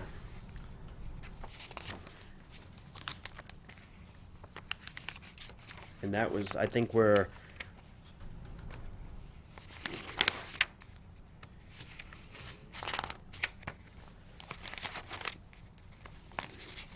here it is. February 27th of last year, and we were $188,716. Deficit, Deficit. Yeah, Yeah. not total, deficit. deficit. Yep. And So 104 to. Yeah, I want to say we received back from that last year's blizzard, we received close to $66,000 from FEMA for that storm. So when we get a storm that we think that maybe we'd be able to get some money back from FEMA, my guys, have notebooks with them, and they start writing down everything they do. What truck they're in, what material they're using. So when FEMA comes in, we're ready to go. Jan McCrane is my administrative assistant. She is excellent at getting all the FEMA stuff ready, but my guys, they look at everything and they just keep track of everything they do, so when FEMA comes in, there's no question, so, and those monies end up going into general fund. yes. Yeah, so, They have to. yeah, but I So mean, as opposed to other FEMA reimbursements don't have to necessarily go into Yeah. general fund, they can be used to fix the damage. But I'm gonna call it overruns, I don't mean it that way, on the snow and ice, the over 104 comes out of the general fund. Yeah. You will, well, Sort of. Maybe, okay. We will probably take it out of free cash, I would Oh, guess. okay, this yeah. year. It comes out of free Rich, cash, okay. or if you don't have enough Depends. money the fiscal year in free cash, it would get added to the recap for the following fiscal Yeah, year. they take it and away from the money you get next year, Right. is what they do. Right, okay, It's a bill that has to be paid, right. but there's different ways of paying it, and usually we try to do free cash, and that's, the budget should be higher, but it's a matter, Reggie brought the point up a couple weeks ago, was that, but then he tied it up in the You look budget. at the money, yeah. And that's why I was asking about the firefighter deficit spending, it'd be nice if you could do that too, so you're not really tying up money in the budget. Yeah, if you're not sure Yeah. and I what's mean, gonna the happen. bottom line is that it's just, no matter what, and with Gary being here, next year, and I sent this as an email before, can we just do deficit spending after Thanksgiving, please? Because we're gonna deficit spend anyway, because we didn't get that letter from you until a certain time, and we all had to come in for 6 minutes in order for him to debt suspend, because he can't legally hire someone Right. if he doesn't have the money. And no matter what, you're gonna debt suspend every year. I don't think there's never, not since I've been here, you've never not debt suspend. There isn't enough money in there for There you. isn't. Well, there was one year that it virtually didn't snow. I Or forget. you could say something, like I give a monthly report to the selectmen on, where we are, and they'll have a copy of this on Monday for their selectmen's meeting. And, but I have no problem doing that, maybe even December 1st, because when we start restocking the material we have and getting the vehicles ready, from sitting all summer long, it costs money. So, and it's coming out of snow and ice, so. Right, and exactly, you gotta pay for repairs and pay for Yeah. all that stuff, all that. And I'm just saying is that we meet in December, it would be good by our meeting in December to actually have had the selectmen vote on deficit spending, so we can vote on deficit spending. So when everybody goes away for Christmas, you're not caught Yep. not having ability to deficit spend if all of a sudden we get hit with a bunch of snowstorms. usually Cause mine you can't are- legally spend without their sign, their vote and our vote. And is it just that one time I need to have? That's it. Yeah. Just once. Because usually my numbers are ahead of the town's numbers, because these are right away actual, and so, Right, exactly, and that's the way it should be. yeah. You should know what you're anticipating, because if you've hired someone, if you're hiring someone, you know you're gonna end up hiring them for Yeah. $15,000, even though Mary doesn't have it, Yep. you're expending monies theoretically. Yep. Because you're making a contract. So that's just something for next year, if you guys can remember to sit there and. Now granted, it's lovely to come in the middle of January and see Mike, however, I think it would be better to, get that done right away. No, I was also wondering that if there's an amount of money that you use up in like late fall getting the trucks ready, and that detracts from the amount of money you have for actually doing the plowing, is putting that kind of money in your budget. Does that make sense? Because he's always going to spend that. Well, I know right off the Yeah. top from this 104. And whether we have the money or not, I'm just And sort then of the 104 just for the snow and ice and just keep the operations. 104 for the snow and ice. Well, I know right now, before I spend a dime of this, the 104, 12,000 comes off the top for the lease of the loader. So That's right, because, you're leasing the loader. yep, What else? that's it right now. And then everything else is restocking the sheds. So, Well, like that I, comes under it. in March, I, don't get as many loads of salt. I don't let the salt shed fill up to the top. Yeah. And then we just let it deplete down, and, because I know it's near the end of the season. But there's always salt in the shed, there's always sand in the shed, But it's gotta fill it up anyway. yeah. Whether it fills it up No, that's before true. the end of the year or the beginning, it's gotta get filled. Can't not fill it. That's what I'm saying. Oh, It's just 104 is yeah. not enough. Yeah, The bottom line is it's not enough. So, but to your point, do we wanna add something? So in the you want to budget that have is something just- that you have to spend, and then keep the 104 for plowing. Because what's our average? Mike looked at it a few years ago, and our average is 250 to 300 Yeah, it's every around year. 300. Yeah, And there were times if we didn't have free cash, we were definitely sweating how we were going to pay Yeah. for this. yeah. But the other side of the coin is if you put it in the budget, So I I'm know, gonna- but now, if you put an extra 30,000 in the budget, I mean, you've got the Prop 2.5 issue to deal with. I mean, that's 30, we only have a finite amount of money. oh no, I know. I'm not saying that. It's just something to think about. That's all. I'm not saying we absolutely should do it. You have to look at everything. But does that make sense to think about? Right. that? As There's opposed- a lot of things we got to think about. Right, I mean, and it's, we have to pay for it, so it's either throwing in or taking 104 and making it 150 somehow, and then that's what your snow and ice budget is, because invariably you're gonna spend at least $150,000. Or every year we wait and hope that we have free cash. So, but at any rate, if you could somehow do that at the beginning of December, so when we have our December meeting, we can okay. vote for you to deficit spend, because it's gonna happen. Gary, you have a question? Yeah, on, looking for the added staff, Peter, do you remember the last time that you perhaps had an increase in staff or? I'm in my 7th year and we haven't had it in 7 Yeah, so years. then you- No, I don't It, know. it's it before goes that. back some ways. I'm just, you're not the first person here looking for an increase in hours or staff, and you may not be the last, I'm not That's sure. correct, Mr. Fowler. Luckily, we're getting to the end here, so there won't be too many more. Perhaps if, you could show some of the differences, perhaps an increase in the amount of roads that you cover. Things that you do, like you say, you're taking care, or at least you oversee the, Union Cemetery. If you didn't do that, the selectmen might have to be out there on the weekend mowing it, I guess. You know, the things that have increased. No, that's a That's a good thought. point. That's a thought, they took it. You know, that is something definitely that I would look at, and, because right now I have budgeted for Union Cemetery $10,000. So if we didn't put that out to bid and I could do that in-house, that would be definitely something that could be done. You know, but one thing that Peter, I didn't think you had the equipment to do it, well, I would have to get some equipment to do it, which would be another. yeah. So, I thought someone has a mower. I thought it was the highway department. we have a large mower, or I would say a 72-inch mower, Yeah. and a 60-inch mower. You may need a walk behind. Oh, is that 48-inch, right, to yeah. do the, I suppose, Yeah. yeah. So I mean, that's not that big of a deal, Just, for a walk behind, I mean. no, I mean, that's $5,000 or $6,000, I think. But I mean, if I may, like, you now do, VFW Park, that didn't used to be done, perhaps some. No, they did the VFW park. It's just tough at that, that beginning of the season in April. You know, we start mowing in April, and we'll mow all the way up until November. So you only have summer help from June to, say, August, end of August. Yeah, well, I mean, what I'm saying is some of the things that has added onto the department over the years. Yeah. So because you're not the only one, and there's only so much money to go Yeah. around. You know, the brush machine, we'll put somebody out in that, we can put them out there for weeks on end to be out there with the brush machine.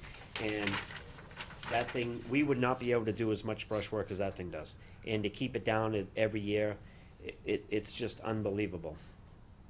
Peter, if you had to truck the extra person, would you need the summer help still? I could probably narrow it down to one person, and then that would be, cut that price in half, so it'd be $4,500. Yeah, so I mean, what So there's definitely Gary's things I point, could do yeah. within my budget. you can rearrange in order to justify Yep. it. But I think on the flip side though, we don't wanna rearrange too much, because I think one of the goals is to have you literally get out of the trenches. Yeah. At some point to get more into a supervisory Well, role. but in planning, I think the And point that planning, he yeah. made, to do some more forward planning and. Because so right that now it'll be more efficient. we're getting prices for, to come in as soon as they can to do something with Andover Street. But we'd like to add to that and do some work to Central Street. There's, as soon as we can get out there, we're gonna start around the library. And then there's, so there's one person on the library, and it's gonna take 4 trucks to be out there when they're doing the milling out on Andover Street, because it's a cheaper price if we do the trucking of the millings, and we have a place to put the millings, and we use millings. So, and then it's one person goes with the sweeper, because usually in years past, to keep the price down, we've rented a sweeper, but the sweeper we've been renting, they haven't updated it, so it's an older sweeper. So we're looking into going back out and having a subcontractor come in and do the sweeping, but they need something to dump into, so there's another person that needs to be with them. When the catch basin guys come in to clean the catch basins, one guy's out there, because who's to say the guy's cleaning the catch basin? But if you have somebody out there, they're gonna clean the catch basin. Yeah. So, and if you don't have somebody out there when they're paving, who knows if they're not paving the road wider, if they're not putting it too thick, if they're putting it too thin. And I have estimates of how much it's gonna cost for every road, and so far, knock on wood, they've been right in the estimate. But there's times that if you don't watch the people, they'll put more hot top out there, or they won't do it right, they won't tie into the people's driveway. You just have to have somebody out there watching them. Yeah. You need to. We have a sidewalk machine, it takes, people to run that sidewalk machine. I'm talking to put hot top down. There's areas in town that we could go out there and excavate ourselves and add sidewalk. We have a curb machine, we could put the curb down, and we could put sidewalk out like we did on East Main Street. We could do it from Andover Street where the sidewalk ends, and go at least to Bailey Lane. We could do, Central Street, we could add sidewalk on Central Street. You need to be able to excavate, and we have the equipment, it's the manpower to get out there and, you know, other people are watching people do other work, and you're doing, other work in town, whether it's, you know, the brush cutting, you know, the mowing 2 days a week, so, So you could definitely increase services. yep. For This not would a be, lot of money. huh? For not a lot of money. No, I know, I'm Yeah, saying, and I've been here, I don't remember anybody being added to highway, do you?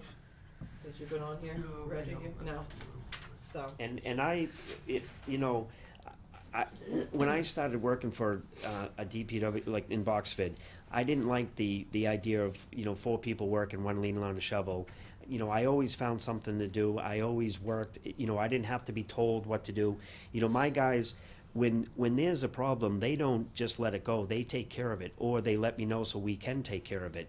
You know, there was a time that a person called me up and he was talking about potholes at the end of the access road. And I said, "Are you in your office right now?" And he said, "Yes." I said, "Look out your window." And we were out fixing it at the time because we knew it was bad. So we were, you know, and that felt good that we were out there. We don't get a lot of phone calls of problems in town.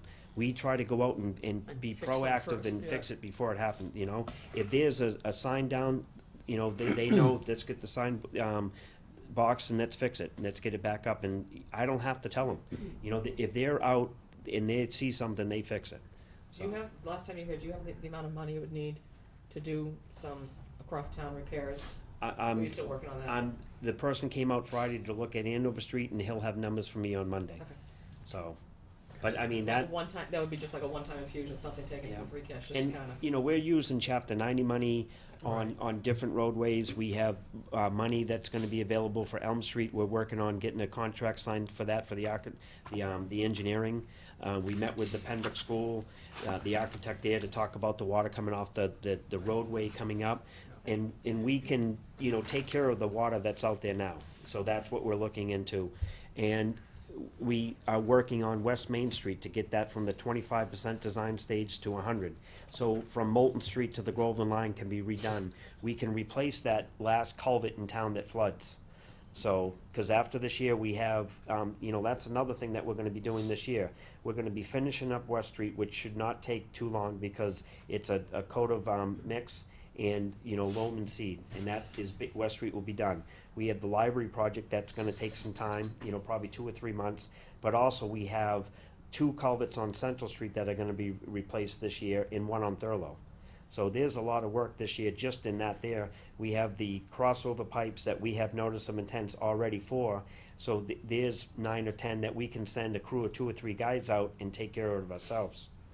So, you know, the more work we do in-house, the cheaper it is. Yeah, When yeah. you start getting out and, you know, I went and testified at the State House about how much we pay in prevailing wage. Why should we pay more than what a union person gets? It's not fair to the town. And That's what we have to do if you go contract. it's unbelievable. You know, I try to hire, owner operators so we don't have to pay the prevailing wage. They own the equipment. But when you get to a certain amount of money, you have to go out to bid, and it's expensive. And if you're using chapter 90 money, they have to be pre-approved by the state. Yep. And if little small companies aren't pre-approved, you're back into the bigger companies with Yep. prevailing wage. So, yeah, good job. Any other questions? Okay. Thank you. Thank you. Have a good Thanks, day. Peter. You too.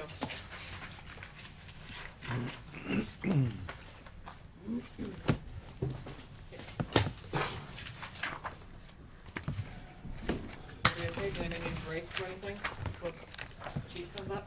You good? Chief's been waiting. We're gonna zip him right We're gonna take a through. 15-minute break. Chief, come on down.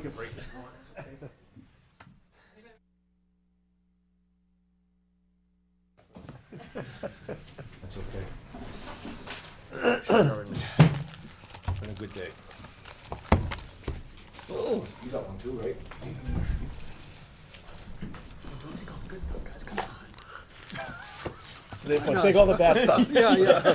I just took Take all all the the bad bad Gotta get stuff. some good stuff over here. Good afternoon or It's evening. Halloween. It's not evening yet. It's Halloween candy. We just went and bought it. It's fresh. Everybody sugar up. Now Donnie's here. Chief, Welcome, congratulations on your appointment to our Thank new you. chief of police. Thank you for that, I appreciate it. I'll probably follow the same format since I've been here, listening to All the other day. departments. I know there's a lot of new members. I'll give a brief executive summary of the police department. Some of the veterans know it, and for the new folks, I serve with a couple of new members on CIP, so I've been exposed to some of the police operations already. The Georgetown Police Department has 11 full-time officers, including myself.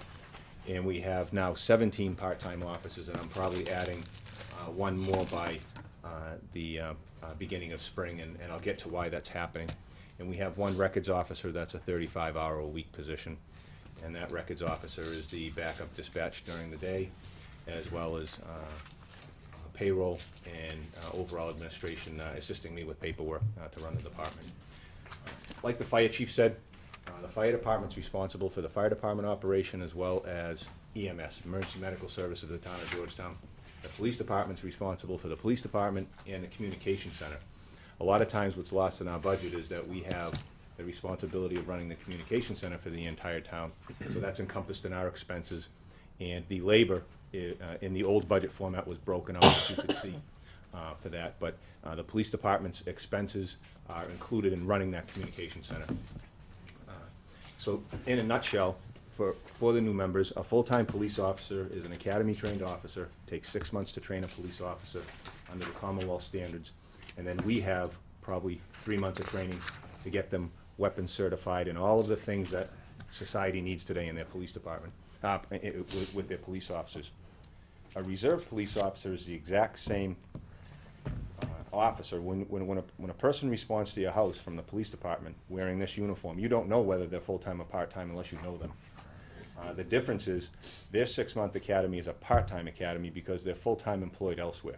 So similar to the fire department, we do have a part-time complement that serves heavily on the police department and saves the town of Georgetown many, many dollars as a result of that.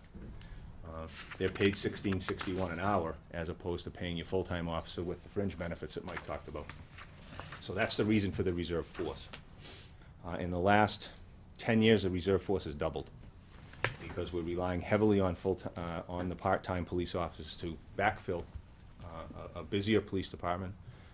Our call volume, statistically, like the chief, I think, just for clarity, every emergency call that's received for the fire department, the police department responds, and we're the first ones there. So the order of response is police, fire, and ambulance. Before, it used to be police, fire, and then a contracted ambulance service. They've combined that other two. But if you call emergency services 911 in Georgetown, you're going to get a police officer to respond. It's our policy to respond to every call for service in this town. It's important. It's why we do as good a job as we do for our residents. We make sure that we go to every call for service, whether it's something very minor or a critical incident. So that's the department. I can keep going. I can go through the fleet summary and the building and so forth, and then I'll get to the budget if that is okay with you folks. Yeah, Unless you want to draw any questions on that particular portion of it. No, I think it just, if you are asking for another person, I think just, could you, now you don't have this with you now, you've got the calls for service on the last page in this section. Do you have something going back a few years to show the increase in calls? I certainly could get that to you. If you can get that to Mike, Absolutely. because that would, I think it will be. that's gonna be something to help justify why you need another person, because if the calls and service have gone up exponentially, or if they stayed this, is it total calls? And I think in my budget summary, you'll see that, like Mr. Fowler said with Peter, concerning the ability to add to staff and actually pull monies from our existing budget to save, not funding an entire position, but being able to use existing funding dollars for that position, and I'll get to that at the end. Our fleet summary, at least for once, there's no bad news there. It's all good now since we've reinstituted our plan back in 2011. Do we have a fleet summary? No. Oh, okay. The only documents I provided were the documents that Mike had supplied, and because we have talked about this in years past, I've submitted 70-page presentations. I've submitted 15 we don't want pages. one of those, But the thing is, though, is you lose the bottom line and the detail. So Could you submit a fleet summary to Mike to send to us, where we have so many new members? I have one right here. Okay. And I can certainly get that to you, Okay, and great. I can send it to Mike, and he can give it out to the board. Very briefly, the police department has 9 vehicles and a motorcycle. In my goals and objectives and challenges, my plan is to reduce the size of the fleet. Next year, that is a vision. I've reduced the style of vehicle that we buy now. We only buy 6-cylinder vehicles now. There's no need to buy an 8-cylinder vehicle anymore. So they're cheaper, they're more efficient, and everything that goes along with that. The good news is when we began our lease program, basically, we lease 2 new vehicles every 2 years. So with the proper rotation of those vehicles encompassed with the other 5 marked units, we can sustain a nice level mileage fleet without the costs that we were incurring before. If everybody remembers back in 2009 and 10, we had to borrow 2 vehicles from the Essex County Sheriff's Department because our vehicles had just ran beyond their useful life and we couldn't even run the vehicles. So we no longer have to do that. The 2 vehicles that will be replaced this year have 136,000 miles on, about 105. So they'll be replaced with 2 new lease vehicles, which will be paid for with those 2 lease payments. Yeah. So, So the lease of the vehicles is $34,000 a year, that's all? right, but it gets you 2 vehicles.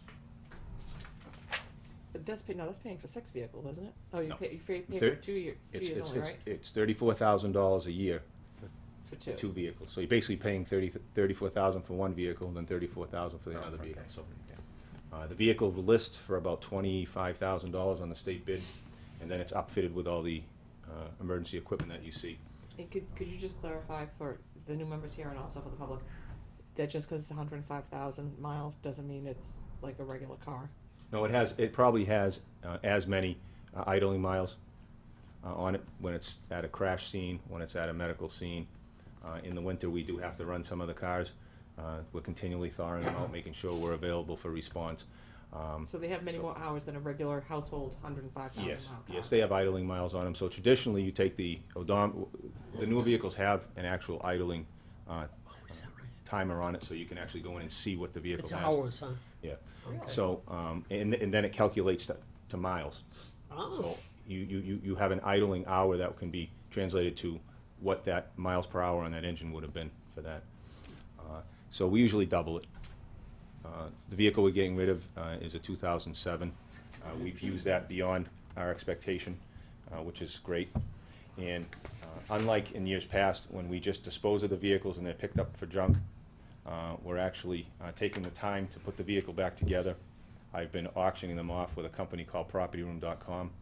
I've probably got over $4,000 in the last couple of years back into the general fund for the old animal control truck, which was slated to be junked, that the light department had given us, a 1997 Ford Ranger pickup with a lot of miles on it. It's a good truck. Kind of missed, I didn't get to go for the final ride.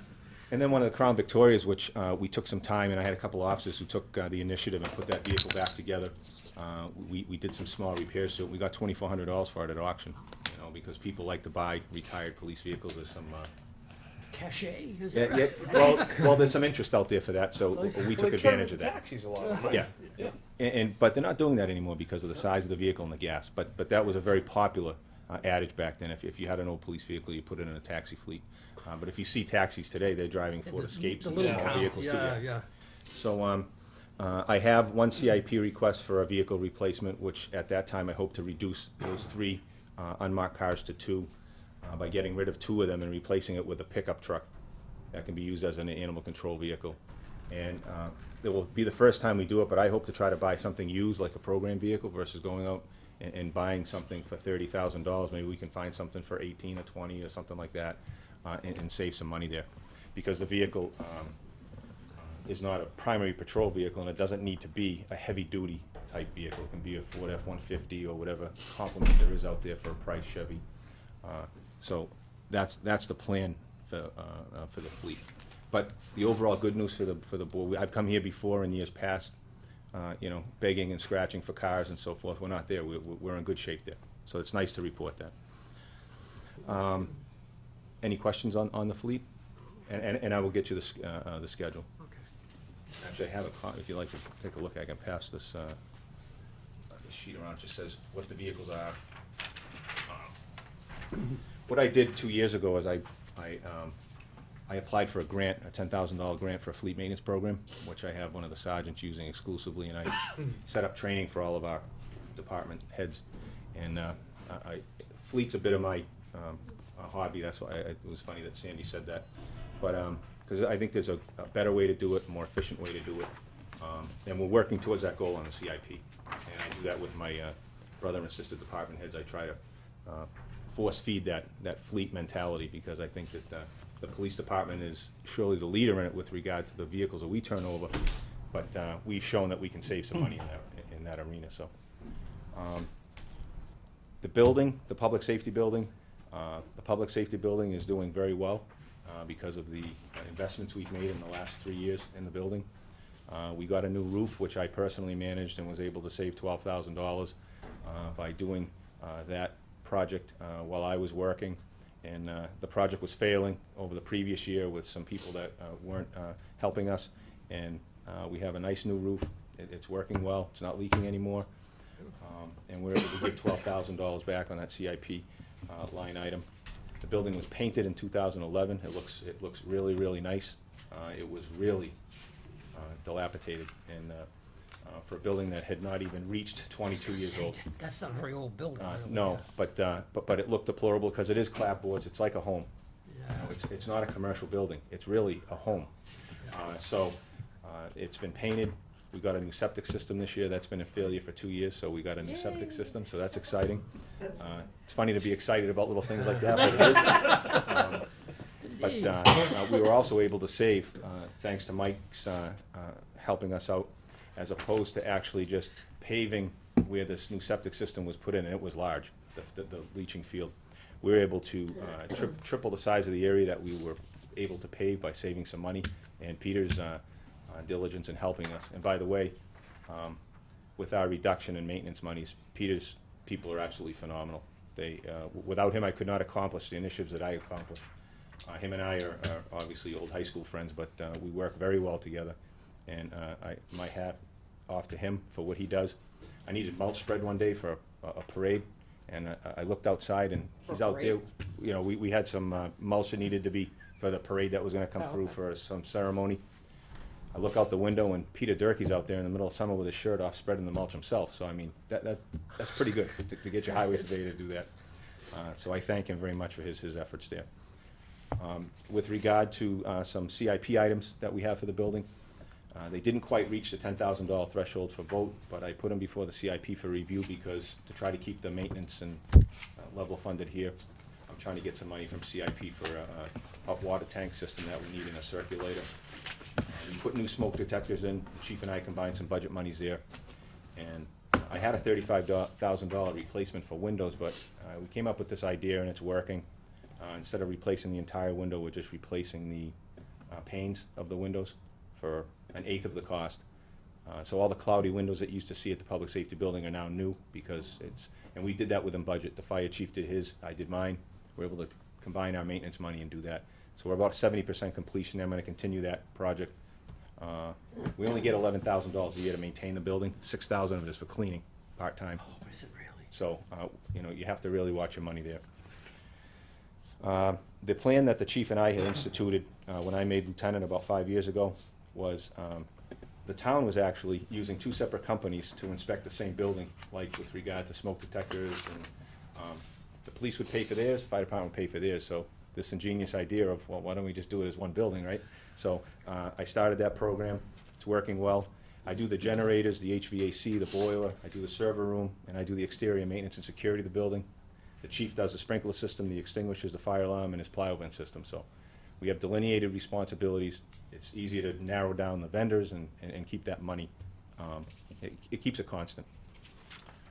Our future needs, like I said, the hot water tank, the circulator pump. Our sprinkler system, the building sprinkler system is starting to fail. That's a huge item. The pipes are leaking. It's not an immediate situation according to the inspectors, but it will need to be replaced, and that's a massive project. That's like, you know, the pipes are in the walls and they're in the ceilings, and they don't know why. It could be the water. I don't want to talk about the water, but I mean, you know. But, you know, the building is, I mean, it was It was, began construction in '86, and it was half occupied in '88 by the fire department, and then 5 years later, we occupied in '93. So those add-ons to the system did not help building a building.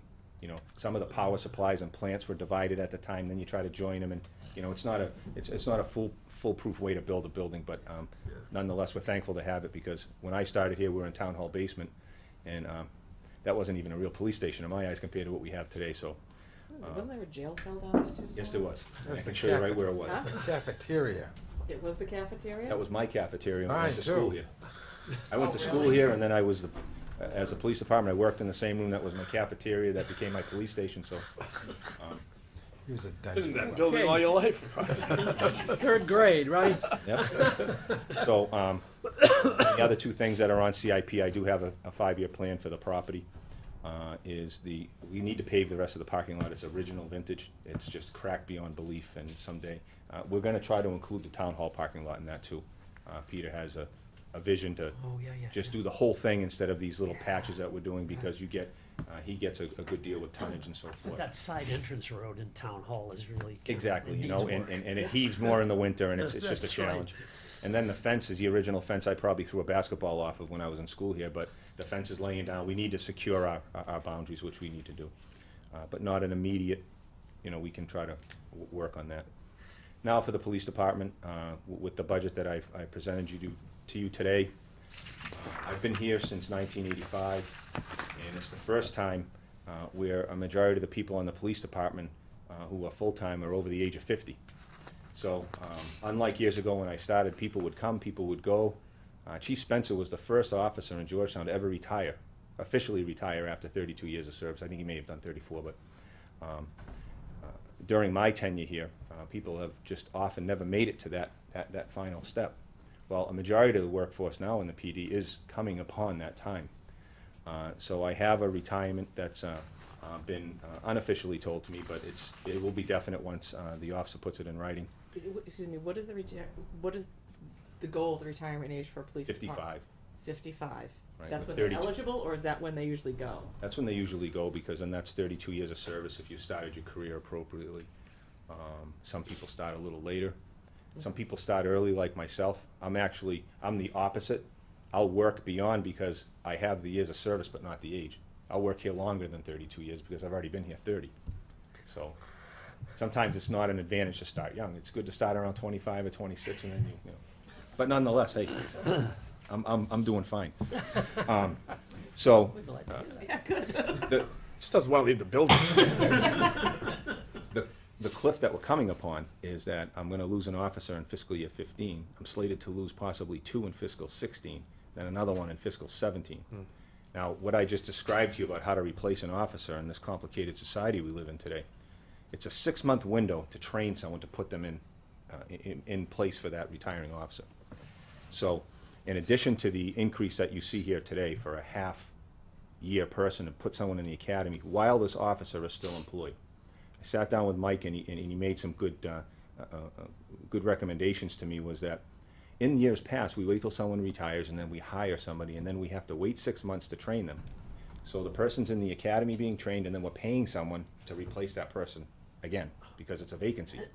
Because we only have 11 full-time officers, it allows us to put 2 people on duty around the clock. That's what that does, excluding my position during the day as an admin position.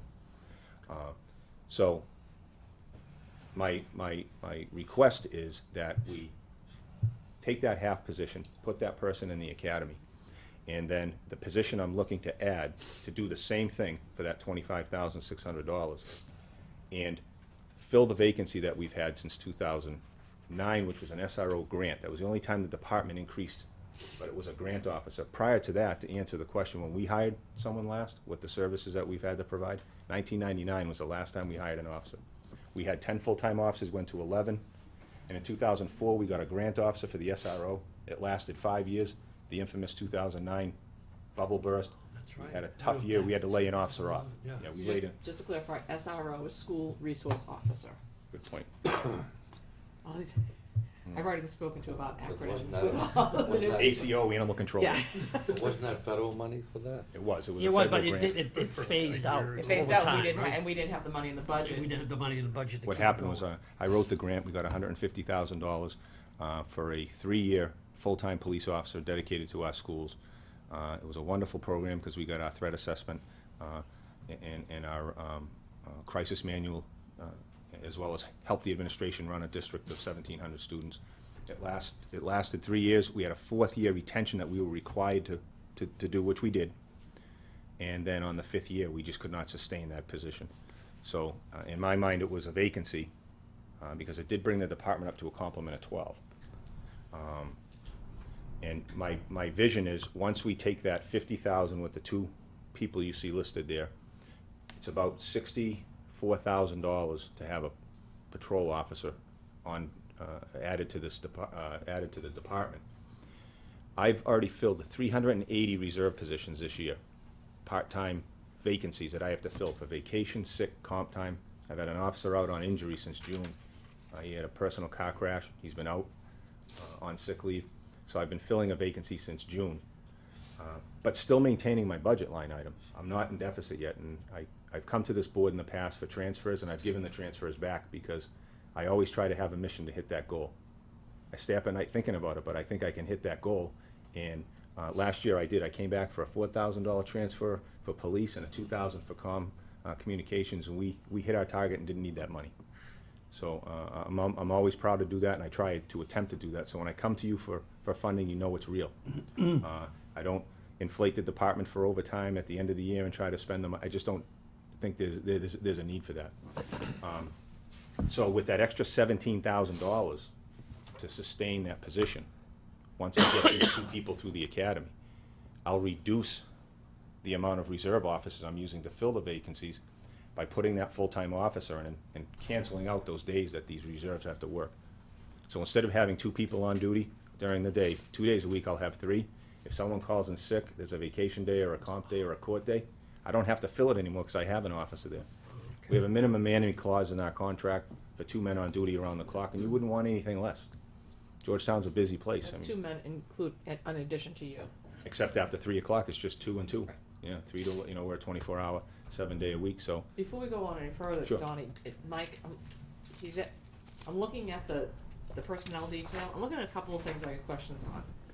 Okay, on the budget submittal form, the first page, the salary, personal services has an increase of $86,000. Do you want me to describe what that is? Well, but then I look to the next page, and the increase is $10,000. That's my confusion, and the FY 14 hours per week is 475. Yeah, that, and 475. Because what happens is, that dollar figure right there, the 897,147 in the personnel detail, that's only for a 40-hour work week. All of the other funding for vacation, court, sick time, compensatory time is the additional money that totals. It gets it. See, I guess the problem with this particular submittal form, unlike the 9-line item Right. budget that we would submit in the past, had that detail in it, and it's been lost. Because the real number for the police department budget, for just salaries, you see on the personnel detail as the number you just said, 897,147. That excludes the addition of that potential full-timer. The real number, because of all those other ancillary costs, is $1,153,687, which is totaled on page 1 under personal services. But that's 1.4 million under personal services. It is. What I'm saying is that but 1.4 million includes animal control, And communication center. See, what happens is, we used to look at that 9-line item budget, and what's happened is I have to take the salaries out of each one of those budgets that are salary related and dump them into the big number. See, I still keep the old sheet. That's, Peter has his acronyms and his cheat. This is my cheat. What I can do is, if you ask me right now what, say for instance, repairs and maintenance is $3,200. Well, that's a combination of a bunch of things that are within these 9-line items, so I can revert back and fill that in. Right, well, I guess here on the personnel detail is that the animal control officer is not under here. There's nothing under there for communication. The communication center just has dispatchers. Yeah. Right. So I guess, can But- we expand that, Mike, the personnel detail to reflect what really all the Well, employees are? in the second part of my presentation after this was, the animal control officer was another position that I changed when I took over as chief. We used to assign that position to 2 reserves for $13,000 a year to get 2 days a week of animal control coverage. What I did was I have contracted services with Reed Wilson for backup, and a full-time officer right now is actually the animal control officer. It was assigned to Okay. Officer Jones, so now we get 40 hours of coverage a week, and then backup or overtime for that officer comes out of that line item because he's the animal control officer. So basically, I get a guy that goes on patrol. He gets a stipend for being our animal control officer, and he triples our coverage because he's here 40 hours a week versus only 16 hours a week with the 13. Prior to that, the animal control budget was $30,000, and we had a private citizen doing it. And we eliminated that. It wasn't cost effective, it wasn't service effective. We took it over in the police department, and it's actually becoming a model around here. I've had 3 departments come over to ask us how we do our animal control services, and it's worked out very well. The #1 call that the Georgetown Police Department gets is animal calls for service. Kidding, is Yes, that right? yes. What kind of calls are those? You name it. Just name a call involving an animal, and we've done it. Anything. Well, I mean, I could see if someone spots wild animal or something Wild like that. animals, dog bites, barking complaints, animal issues, loose dogs, neighbor defecation issues with their neighbor's dog. I mean, just any Really? possible. Oh yeah. Yeah. It's Lost dogs. It's 40 to 50 calls a month, just animal control services. Bye, Reg. Bye-bye. It's nothing you've done. Well, I covered the fleet for you, sir. I was hoping that would be. He did Next that year, first, just for you, 4-cylinder Reg. Chief, if I may, Let's see. you're gonna be, you wanna hire new officers. The Just one. reserve, just one. The reserves don't move up. It's not like a, It's amazing. you know. Traditionally, and I had that in the last part of my presentation with regard to reserve officers. Years ago, when you became a reserve officer in a police department, your goal was to become full-time. Right. The pay, after the reduction of the Quinn bill, the pay for a full-time police officer now is $60,000, whether you have a doctorate degree or a high school education. So what's happened is, reserve officers today in Georgetown, I have full-time firefighters, I have linemen, I have professional business people, just like the chief. And they basically do this as a part-time job. So I need to find that career law enforcement person. Okay. And It's like a hobby to them. it is. And when you're making $16.61 an hour and you have a master's degree and you have $70,000 in student loans and you're working at another job, it's tough for me to keep this reserve force going. I'm up to 17 people.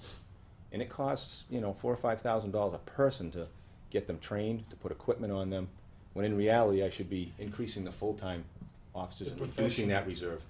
Yeah, that actually, reserve you're force. going for more professionalism I as mean, well. there are days I have 9 reserve officers assigned to cover the shifts for the entire day with vacation time. Because, again, I just said we have a very seasoned department. They've reached the maximum benefit in their contract, so they are allotted vacation time and they've earned compensatory time during the course of the year. And so I need to use those part-time officers to fill that, to negate the overtime budget from going over using full-time officers. So it's a bit of an imbalance. Does having the seasoned force, not the senior force, I will Mhm. call them that, with them retiring and hiring, I assume, younger people, Mhm. will that free up dollars? Yes, Is that and meaningful, or is it? It is, and that's why with this $25,000 transfer, I have 2 of them there, so let's call it 50,000. I have one for the replacement of the retiring officer in May of next year. So when that officer comes out of the academy in July, he can slide right into that vacancy. It's not fair to say which officer is retiring because he hasn't made it public, and it wouldn't be fair in this arena. But the movement within the department, whether I replace someone on the senior staff or a patrolman, the pays will fluctuate, and that's, again, some more savings where the budget will not have to go up incrementally as a result of that. Somebody who may be making 72,000 may only make 60,000 in this new contract with regard to, and they're in negotiation now, so it's purely conjecture on my part. I mean, but it's all I have to work with. But I think to the point is, in trying to reduce the size, that 380 shifts so far this year filled with the part-time officers, I'll be able to take some of that money that's being saved to fund that other position in total. That's why I'm not asking for $60,000, I'm only asking for 25. Because this, and it's actually, it could be the perfect storm for this to be able to happen with a retirement, a senior officer retiring, hiring a junior officer at less of a rate, depending on what the status is of the structure of the promotion, who's ever up for retirement. There's room to work with that, and that's what I'm trying to do. And it could sort of, and I don't remember the exact years, but it could sort of happen 5 times over the next 5 or 6 years with Yes. the anticipated retirements. The paradigm shift in the contract relative to benefits, just like any other position, any other department, the pay scales are changing, the benefits are changing, you know, there's negotiation and so forth, so things will look very different.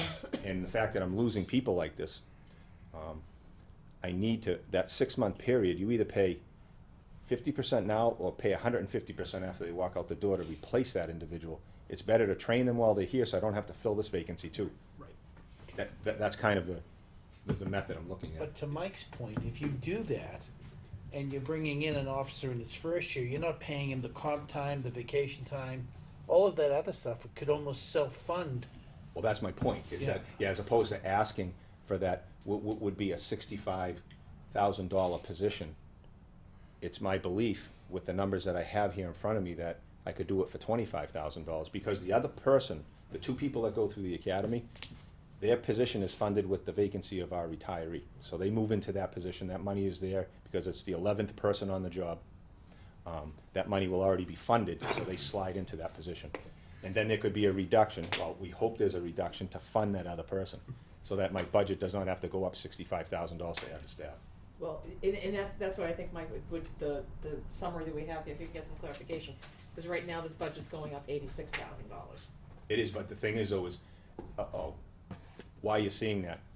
Yeah. $26,000 of that is for the one-time payment to the retiree.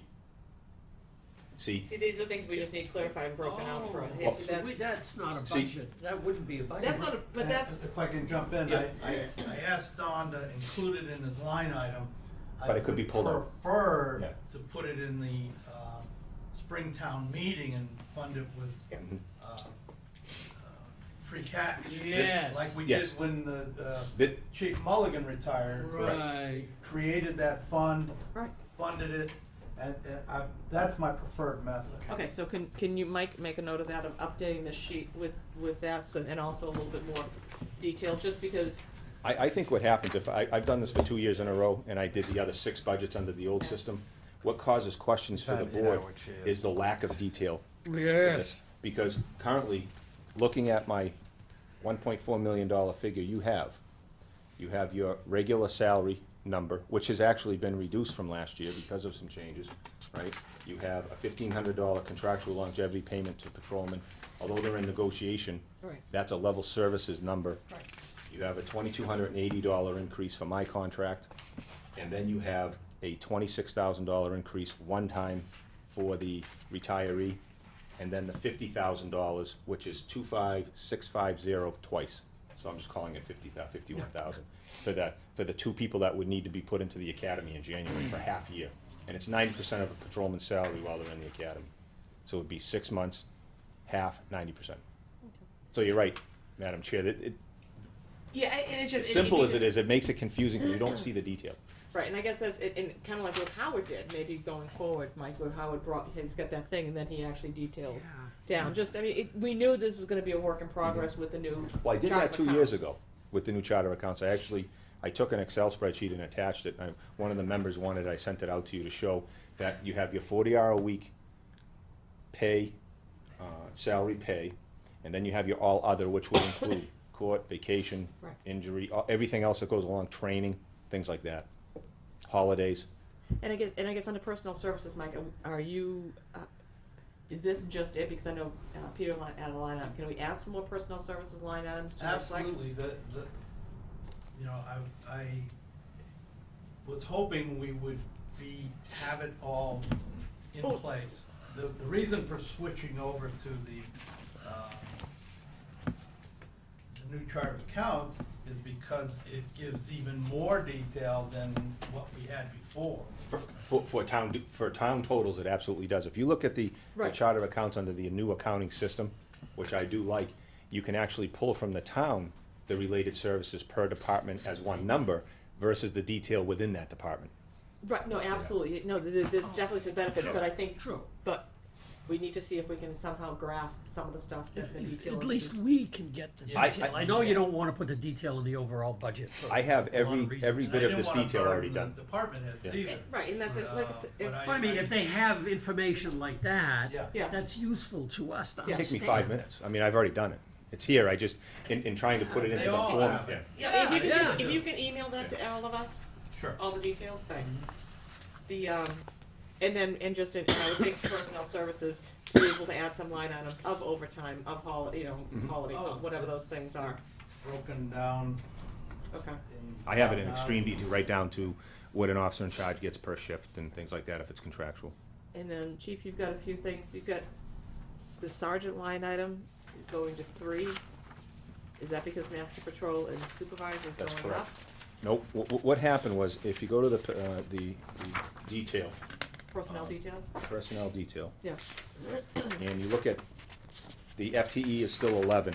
What happened was, when I was named the police chief, we combined, we had a detective supervisor, which was really a sergeant, but that was a position Chief Mulligan had created from a New Hampshire platform of command. I eliminated my lieutenant's position and created that patrolman's position, and eliminated the detective supervisor position and put it into a sergeant, because in Massachusetts, the general law only allows for a rank of sergeant above to do certain tasks. This officer was being paid as a supervisor, but could not perform certain duties because he was not the rank of sergeant. So the detective supervisor was in fact a sergeant on the organizational chart, but he didn't have the statutory authority to even issue a ticket book to an officer. And we were paying him, so I said, we'll change his title to sergeant, because that's what he does. The union agreed to it, and for a very small, I think it was, $130 a month, he became a sergeant, and lo and behold, he could take those duties and do his job. So, the same thing with the master patrol officer. The same money for the master patrol officer, he's now a detective, so that he has the authority to work on, and these are part-time detectives, they're uniformed officers, one of, on a patrol shift, but now he can perform detective duties pursuant to the law. He can do record checks and the things that normal patrol officers do not do. So I eliminated those 2 positions, but just gave the other persons different titles.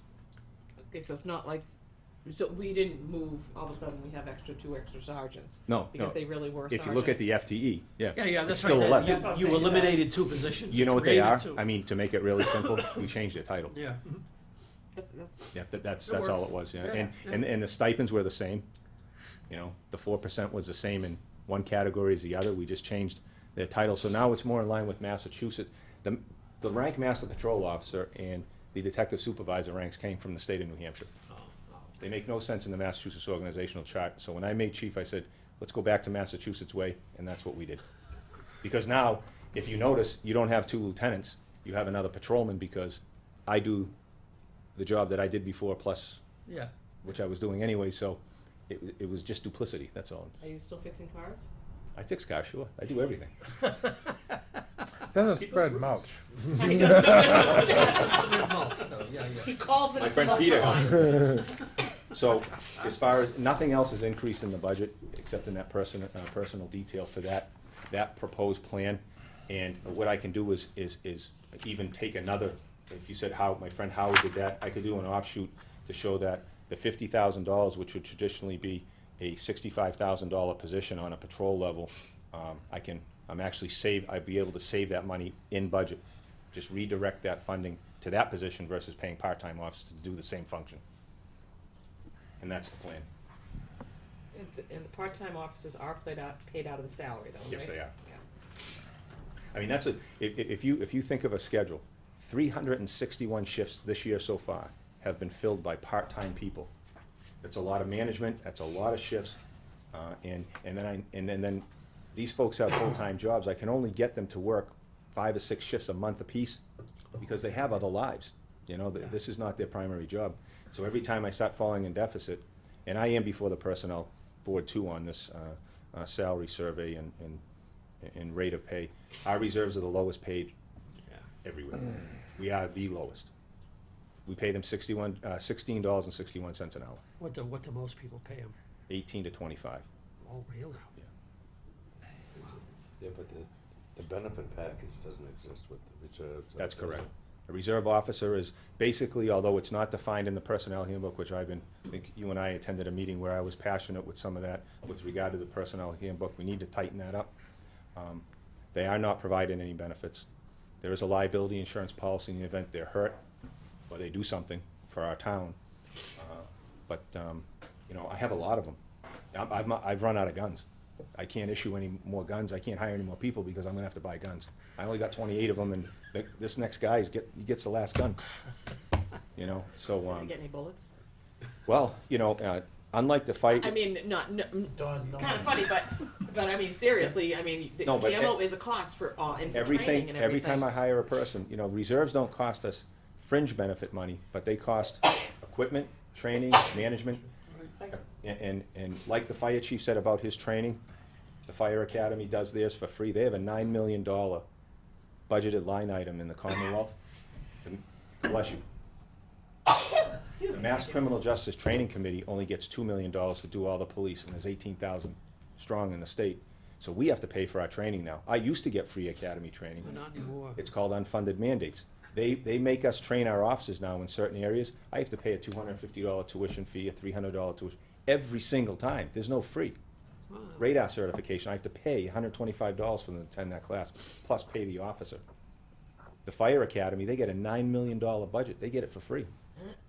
I don't know, maybe our lobby's not as strong. Yeah, what's going on here? Well, Yeah. well, homeowners insurance pays for a lot of that in the Oh, fire for the service. fire. On the police side, there's been some debate concerning whether traffic fines and things like that, you know, would actually supplement that budget. But right now, it's at about $2 million. Doesn't buy anything For the whole state. for the whole state. Where does traffic fines and that stuff, I know it's not a huge revenue driver, but where does that show up? It's about $60,000 to $80,000, and it does not show up in my budget. It shows up in a general fund. Yeah, it's in the revenue. It's in Is your it- did I revenue miss page. it? Yeah, Does yeah. some of it- It's does local some of that go to receipts the in the state? revenue. Yes. I know, So- yeah, I know. You don't get 100%. Oh, I don't know Not about even that. close. I know that there's a line item for And then, the only thing I can say that the department was active in actually generating Fines. revenue Fines this year and was, forfeits. Forfeits, um, okay. with my new animal control program, we've brought in almost $5,000 in uncollected fines and fees that were not being collected. So we work very closely with the town clerk's office, Fees and fines for what? registering dogs, violation of dog laws and all that. So people who don't register are getting. Well, right, because what happened I was, always pay. those I- fines were I not used being to- collected. All I wanted to do was transfer the dead dog's license, and they wouldn't let me do it. Nope. I got a new dog, and they wouldn't let me transfer the dead one. We have,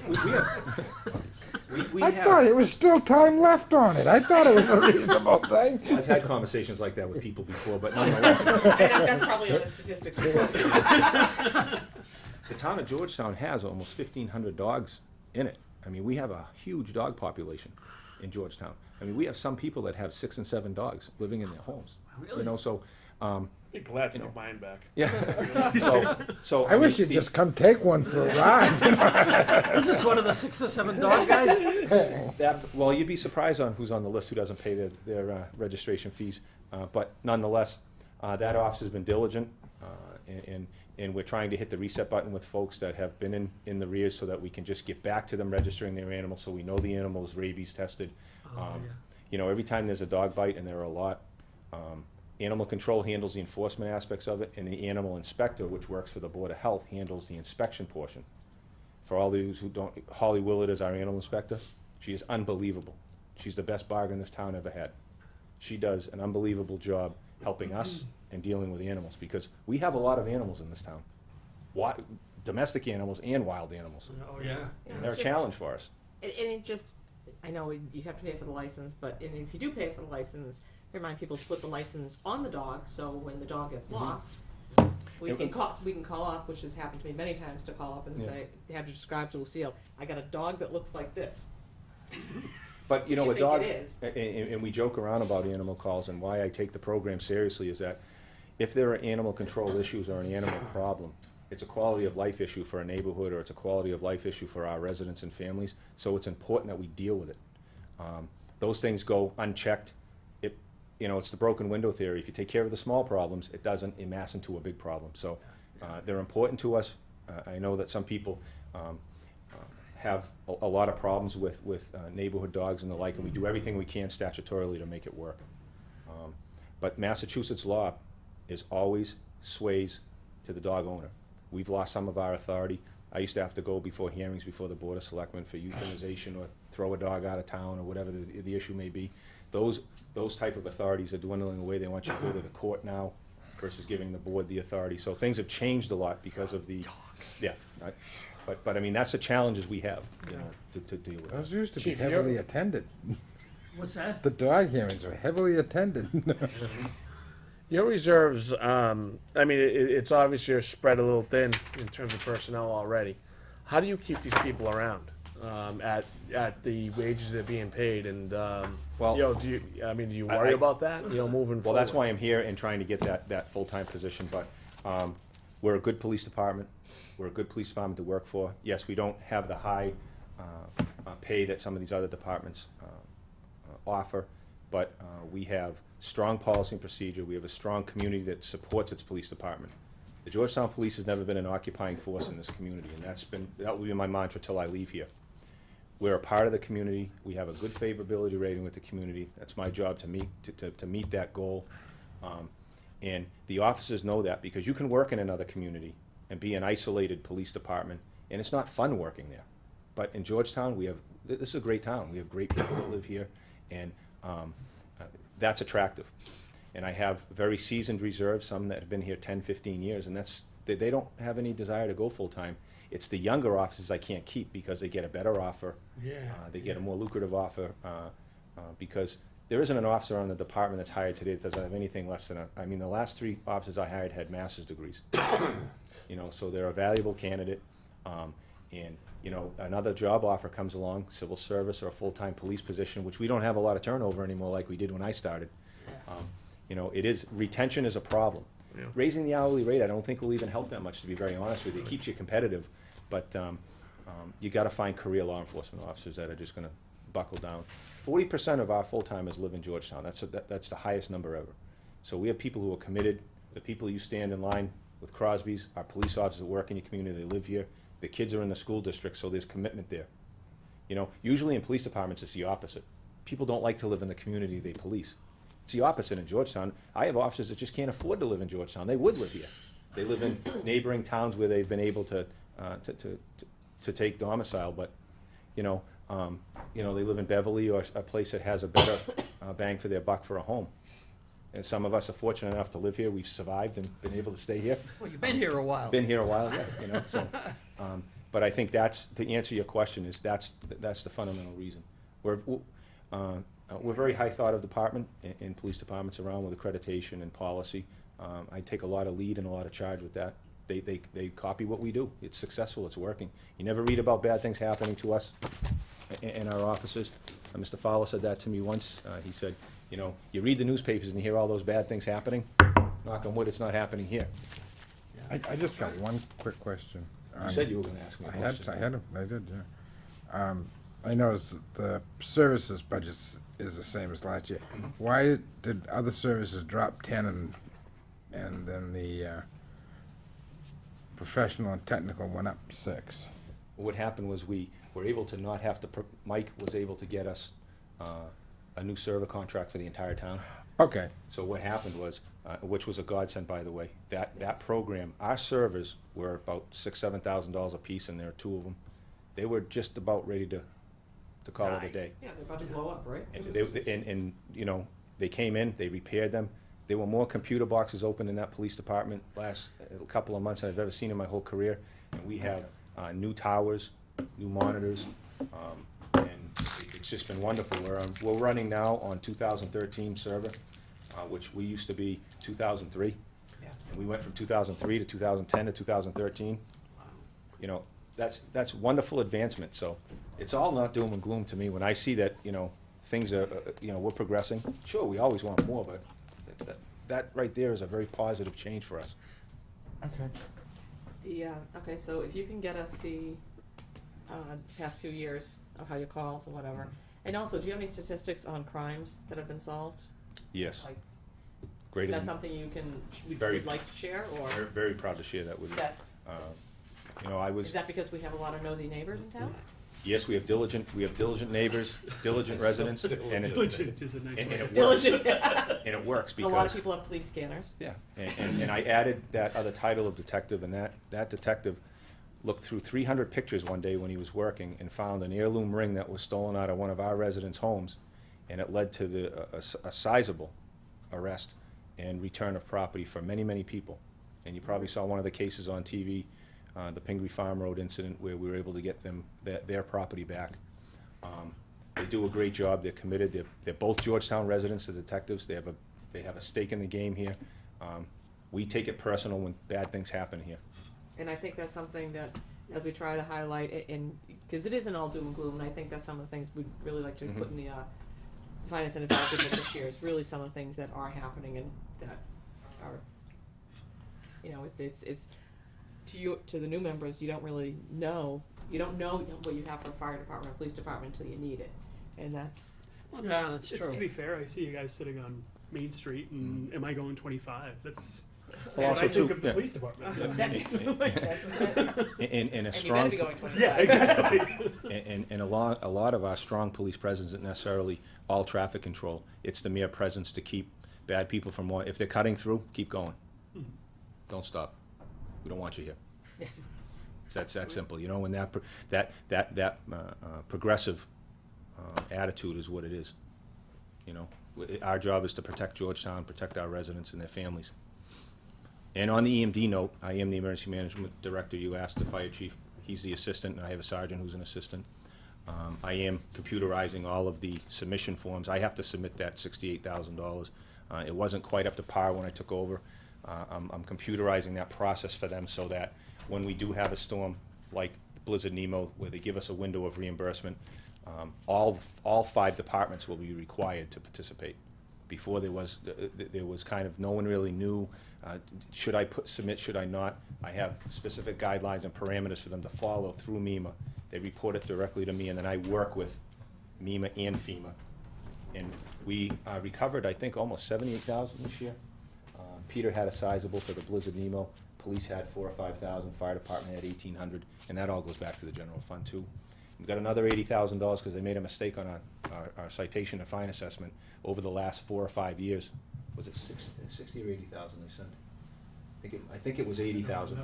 They were taking too much money of our share, and there was some type of audit, and they sent the town a check for like 60 or 80 grand because they made a mistake. So. Congratulations to FEMA, because FEMA filings are not easy. Well, yeah, we have to send copies of our titles to our vehicles to prove the vehicle that was on the road was registered in a CAD system, and it was registered to the registry that says we own it. And I have to collect all the titles of all the vehicles that the town owns, highway It's a department. nightmare. It is, it's very, very, the folder to get that $68,000 is a half a file cabinet.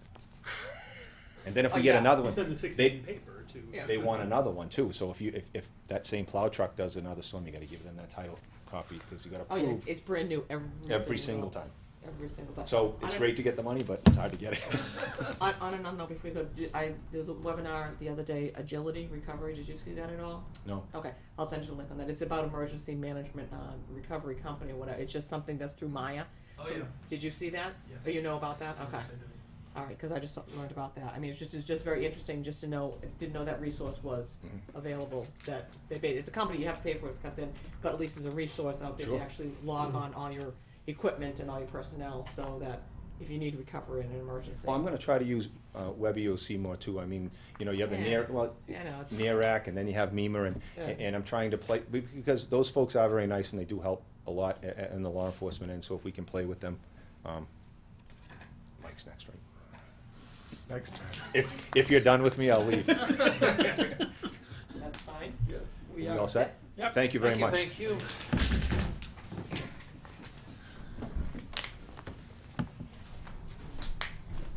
Does anybody need a break? Are we all good? I won't, You won't be that long? well, it'll be as long as you want me to be.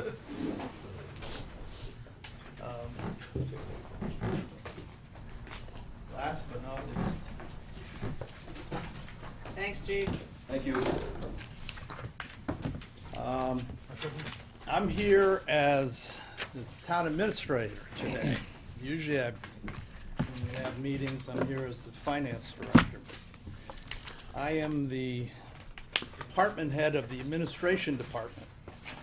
And administration department basically consists of the selectman's office.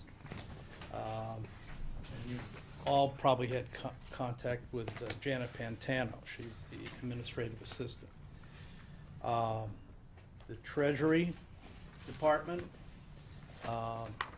tax collectors department.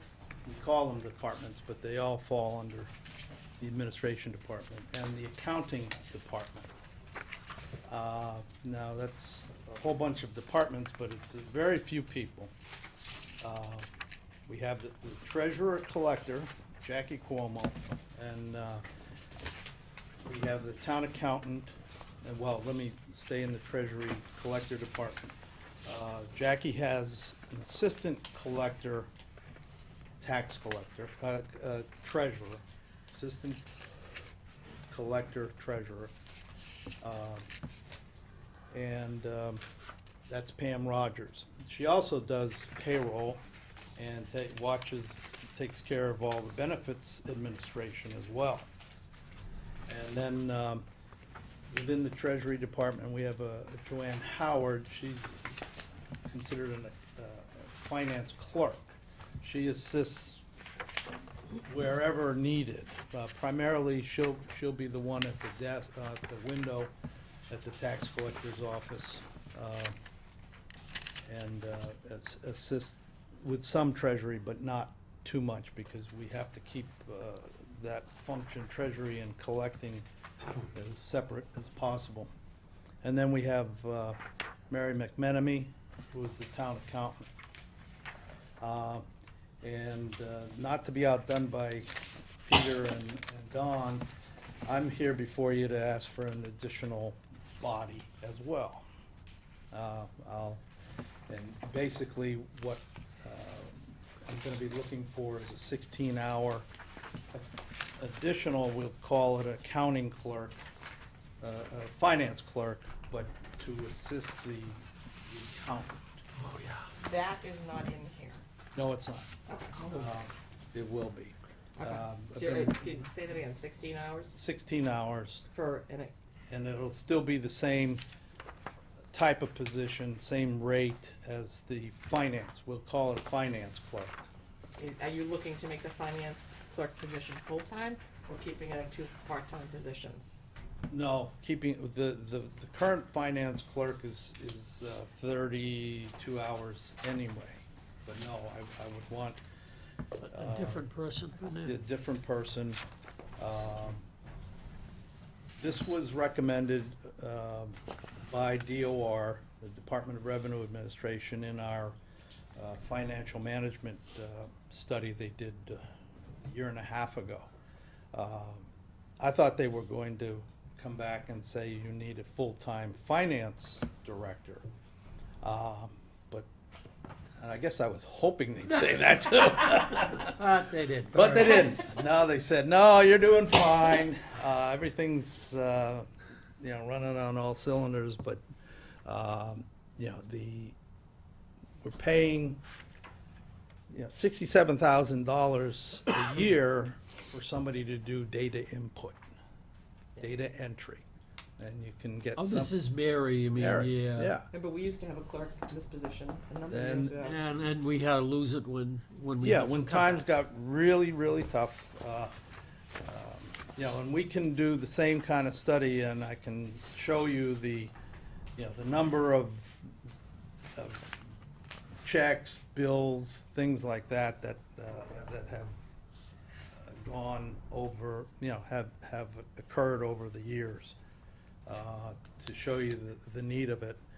The other, although we have a stopgap plan in place, the new school has put a tremendous burden on the administration of this town. That's right. Personally, it's added 10 hours, a minimum of 10 hours a week on my job. I'm on the school building committee as a member, but you know, so, and boy, I didn't see that coming, I really didn't. And now that the construction has begun in earnest, and it will be ramping up. Right now, we're spending about $1 million a month and processing bills. In March and April, it's going to double. We'll be spending at least $2 million a month. So is that taking away from Mary's time? It will. It has, and it's just going to intensify. Now, as I mentioned, a stopgap measure. I went to the school building committee and said, look, most towns have 2 and 3 people in their accounting department. We don't. So I've got the approval to spend on a budgeted basis 10 hours a month. Either hire a part-time person, or what I worked out with Carol. She has a part-time person already over at the school that's familiar with the accounting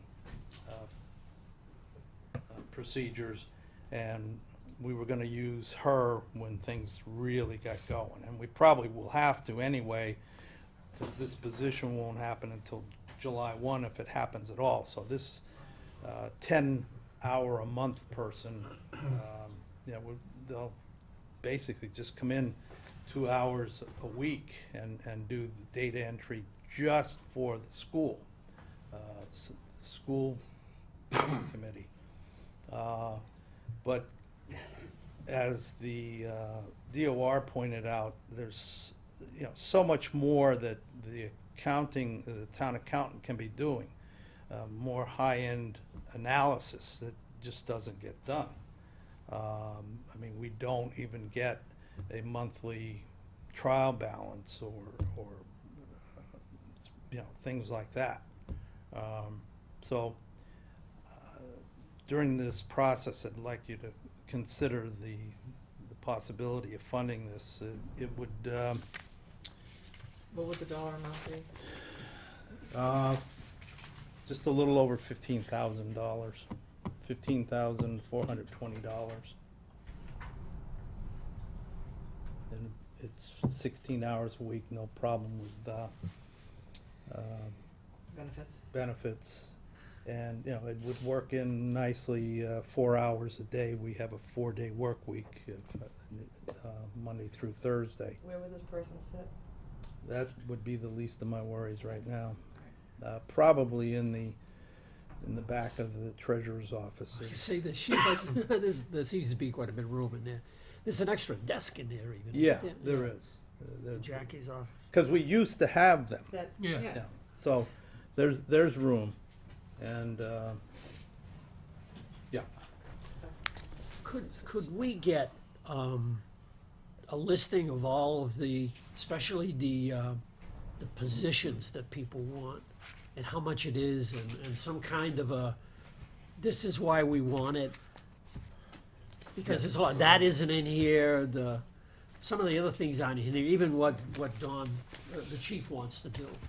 Right. Let's add that in there, And to add into the summary to roll up to find out where we are. yeah. So, well, I mean, once we find out what the state is going to give us, and hopefully it's somewhat more than what they're telling us now, we're going to have to look at all this stuff. The schools are going to come back. We have the negotiations with the town unions and things like that. No, and we realistically, that's the only way any of this could happen, if the state gives us more provides money. us 'Cause we additional can't- revenue. There's no other way we're going to get the money. No, we can't do this without cutting something else. Yeah. We You can't do that. there's nothing There's not much to cut. really you can cut. No. So, Mike, did I misunderstand? The town accountant, you said, it comes in 40 hours. We pay her salary, but the DOR said she could be doing more. With her time? Other things. Other Other things. She Yes. does data entry. One of the Makes things sense. she Great has to do is value. data So why do entry. we need someone else? Why can't we just put whatever this person for 16 hours a week is gonna do? Why can't we put it on her? If she can be doing other things. Yeah, They're talking about value. They're not talking. They're talking about she's more valuable doing long-term planning Oh, than okay. she's doing Yeah. data entry. She's spending Well, one day well, a that's the week. thing. I thought maybe she's sitting around doing Right. data Oh, entry. And then the other time no, she's no, doing no, nothing. no. I- Oh, all right. Oh, no. no. She All right, can't all right. do all the high-level No, no. reporting. Okay. Years ago, when, on the back, That's back why I in asked. That's why I 2000, said I yeah. don't know if I was understanding that. In the early correctly. All right. 2000s, we used to get much greater detail on financial analysis than we're getting now, simply because we don't have the personnel to actually physically Okay. take the time and do it like trial balance. We just don't, because they got cut. So Mary, we're paying a town accountant to do data entry. Yeah, right. Okay. And it's- Rather than something else. Sure, Yeah. which she Yeah. has to be doing something better than that. If Okay. you have to get that done. You can't pay the bills unless you do the data entry, so someone's got to do it. So it's falling to her. But is that the most wisest way to use her Efficient, talents? yeah. it's not the Okay. most effective or efficient way to do it. I mean, she pays an enormous number of bills in a month. Abs- I mean, from us, like Camp Dennison, we're always doing things, and the highway department is doing things. And... Well, she also does all the bills from the school. Right, yeah, they have to come through her, yeah. I mean, the warrant is usually about that thick from the table, 4 to 5 inches of paper. And that's a listing of all of the bills that the selectmen have to approve.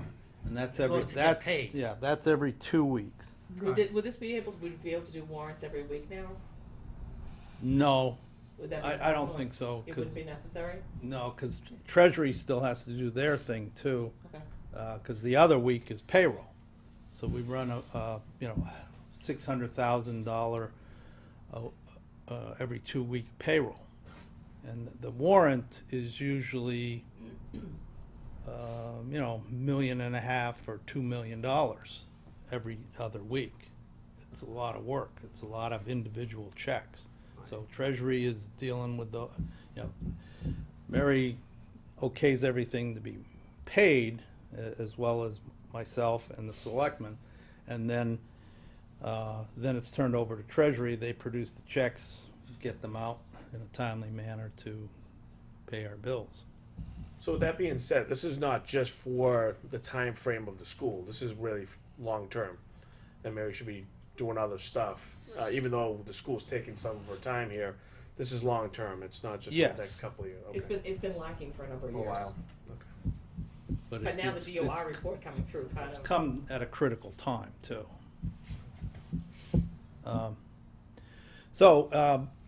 The budget's in here. I just noticed the administration budget doesn't have FY15 filled out, but it's the same thing. Same, okay. There's no, it will put a third one, a third line in there to include the requested position, but everything else is the same. We're not asking for any increases in services or, and wages are level until, Well, no, the part-time position wouldn't be in here, it'd be underneath Mary's, wouldn't it? Or yeah, would it it be would, underneath- no, it would be under Mary's. Okay, so it'd be underneath the accountant, Yeah. Go on to your account. It would be under accountant. okay. And then, so that's the only change under accountant. There'd be no change in the administration. And the treasury collector budget is the same as well. Oh, no, that's off by a little bit, why is that off? What's one? Not that much, but it's off underneath the finance clerk position, not level funded. Where are you? Oh, on the oh, It's under Finance accounts. clerk. Yeah, it was $92 more. town administrator. Less than $100, Finance $92, but Oh, It's yeah. The finance clerk salary. Yeah. It shouldn't be. Wasn't one of them that was union there? I'm sorry? Wasn't one of them in the union there? Up here? Yes. Well, actually, the, That- the that summary is position is a more union. too. 486 to 578. right, that's what I'm saying, it's just, that's the only position, is 589, the 284. clerk. That doesn't even compute, actually. Yeah, $82. This is less. $92. Is it the same? Yep, $92. Okay. 92? Yeah, 92. 92. Huh? 92. 92, Okay, yeah. all right. It was either a typo or a Yeah. Yeah, you spreadsheet. just check that. Yeah. Can I ask and I know it's been brought up a couple times, kind of collecting all the energy, I assume is all under the administration. That's correct. Is sort of talking about with the building inspector in setting rates on all those things, why is, I understand from a total cost control perspective, but why is the cost of keeping his operation running, for example, not including his allocation of the utility bills? Why isn't the building inspection a break-even department? Let me ask it that way. Should it be? And if not, why? And I realize we're not really talking about you here, but Yeah, I mean, it comes close, I was going to say but it's not, it looks like we not tried, quite but there. didn't. Right. You've got to remember too, a lot of those, I mean, the building inspector, as John pointed out, took a cut in hours a couple, 3 years ago too. He's only working 35 hours a week. That was to save the clerical position. They were gonna cut the clerical position, but the inspector at the time said, well, we can't afford to lose the clerk, so Right. I'll take one for the team. I Nice haven't conceptually. seen I have never seen a building department being self-funding. Okay. It used to be. I guess from my perspective, Well, it's hard to that's see when they those. got paid which they can't do that Oh, anymore. I- Yeah, They got paid got so, paid they by buy the- permits. Years ago, there was a revolving fund, the fees went into the revolving fund and the whole department got paid out of that, but there were problems with it, and I don't remember what they were. It wasn't legal, It's illegal, that's one. That was before me, but. Yeah, it was quite a while ago. Yeah. And they didn't like it. It was like it was magic going on. You didn't have a handle on what was going on, maybe, I don't remember. I guess my question is how are his rates determined? Or is it How are, how are like the permit fees and all that, like, if they're not tied to the expenses necessary to fulfill the job, how are the fees determined, or is it growth over? we basically survey all most of the surrounding towns and adjust our rates accordingly. Yeah. And we're not the most expensive. Okay. That's what I ask all departments to do that on an annual basis. Just check, people, a lot of people feel fees are just another word for a tax, so. And I'm not suggesting that we Have should be to be, raising all those fees, certainly. I But mean, you do one or the other. You either reduce the tax accordingly to the fee, and make it all fee-based. But if people building houses and adding onto houses and renovating are the ones using the service, if I'm not, I'm paying for someone else to get a better house. That's right. Why? But you're also paying for him to make sure that That they're doing illegal it right. stuff doesn't happen in town also. True. That Absolutely could, that true. could be. So that's to the So that's benefit of the the town. that's the the subsidized. The rate. benefit of Yeah, your right. your He has property. other responsibilities other than to inspect your new construction or your addition. Right. Right. And he does. And so that's a service to everybody in town. Right. Yeah, and he's the code enforcement officer, so you shouldn't spend building fees for code enforcement either. Okay. And he's done an incredible amount over the past few years Yes, he's of been pretty good about that. there were a lot of illegal building or things happening Yeah. that wasn't being. Yeah, What's the the thing ZBA is busier now than they've ever been because John's finding all the That's how violations. he's going after everybody. And they're appealing and, He's also faced with the fact, when people buy and sell houses now, if your mortgage company or banks, they're investigating whether you have a building permit for that addition. It's not necessarily was on the house when you bought it, Right. they go back, further. and that can be rather taxing for John to sometimes find. Yep, so it's not just the Yeah, fees. okay, not that, just- that explains it a lot But it's a better very, it's a than- good question to bring up to understand. Excellent. But he knows in the back of his mind, and the people in that department know that, you know, they're doing more than their share to, you know, cover their expenses too. All right. What's a QEBC tax credit? Qualified, qualified energy Oh, this- conservation bond. oh. Did you see that? Where'd you see Is that? that, other available funds on the revenue detail?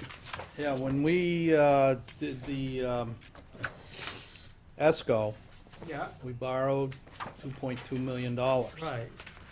DOER, the Energy, Department of Energy Resources, had a grant program that would reimburse you, well, the bank or the lending institution that you got the bond through could take a tax credit, and therefore lower our borrowing costs. Or if, and most of them, because interest rates are so low, they don't want to deal with the tax credit. So we now apply for the tax credit semi-annually. We get $45,000 a year, and over the 15-year project life, it's going to pay like 97% of the interest on the bond. Louis. It's about between $400,000 and $500,000. Wow. So we basically got an interest-free loan, Nice. and we were one of 2 communities in the state That applied that for. got it. Yeah, wow, nice. And one other question, you reduced your operating expenses from 110,000 down to 3,000. On your detail page here, under 3.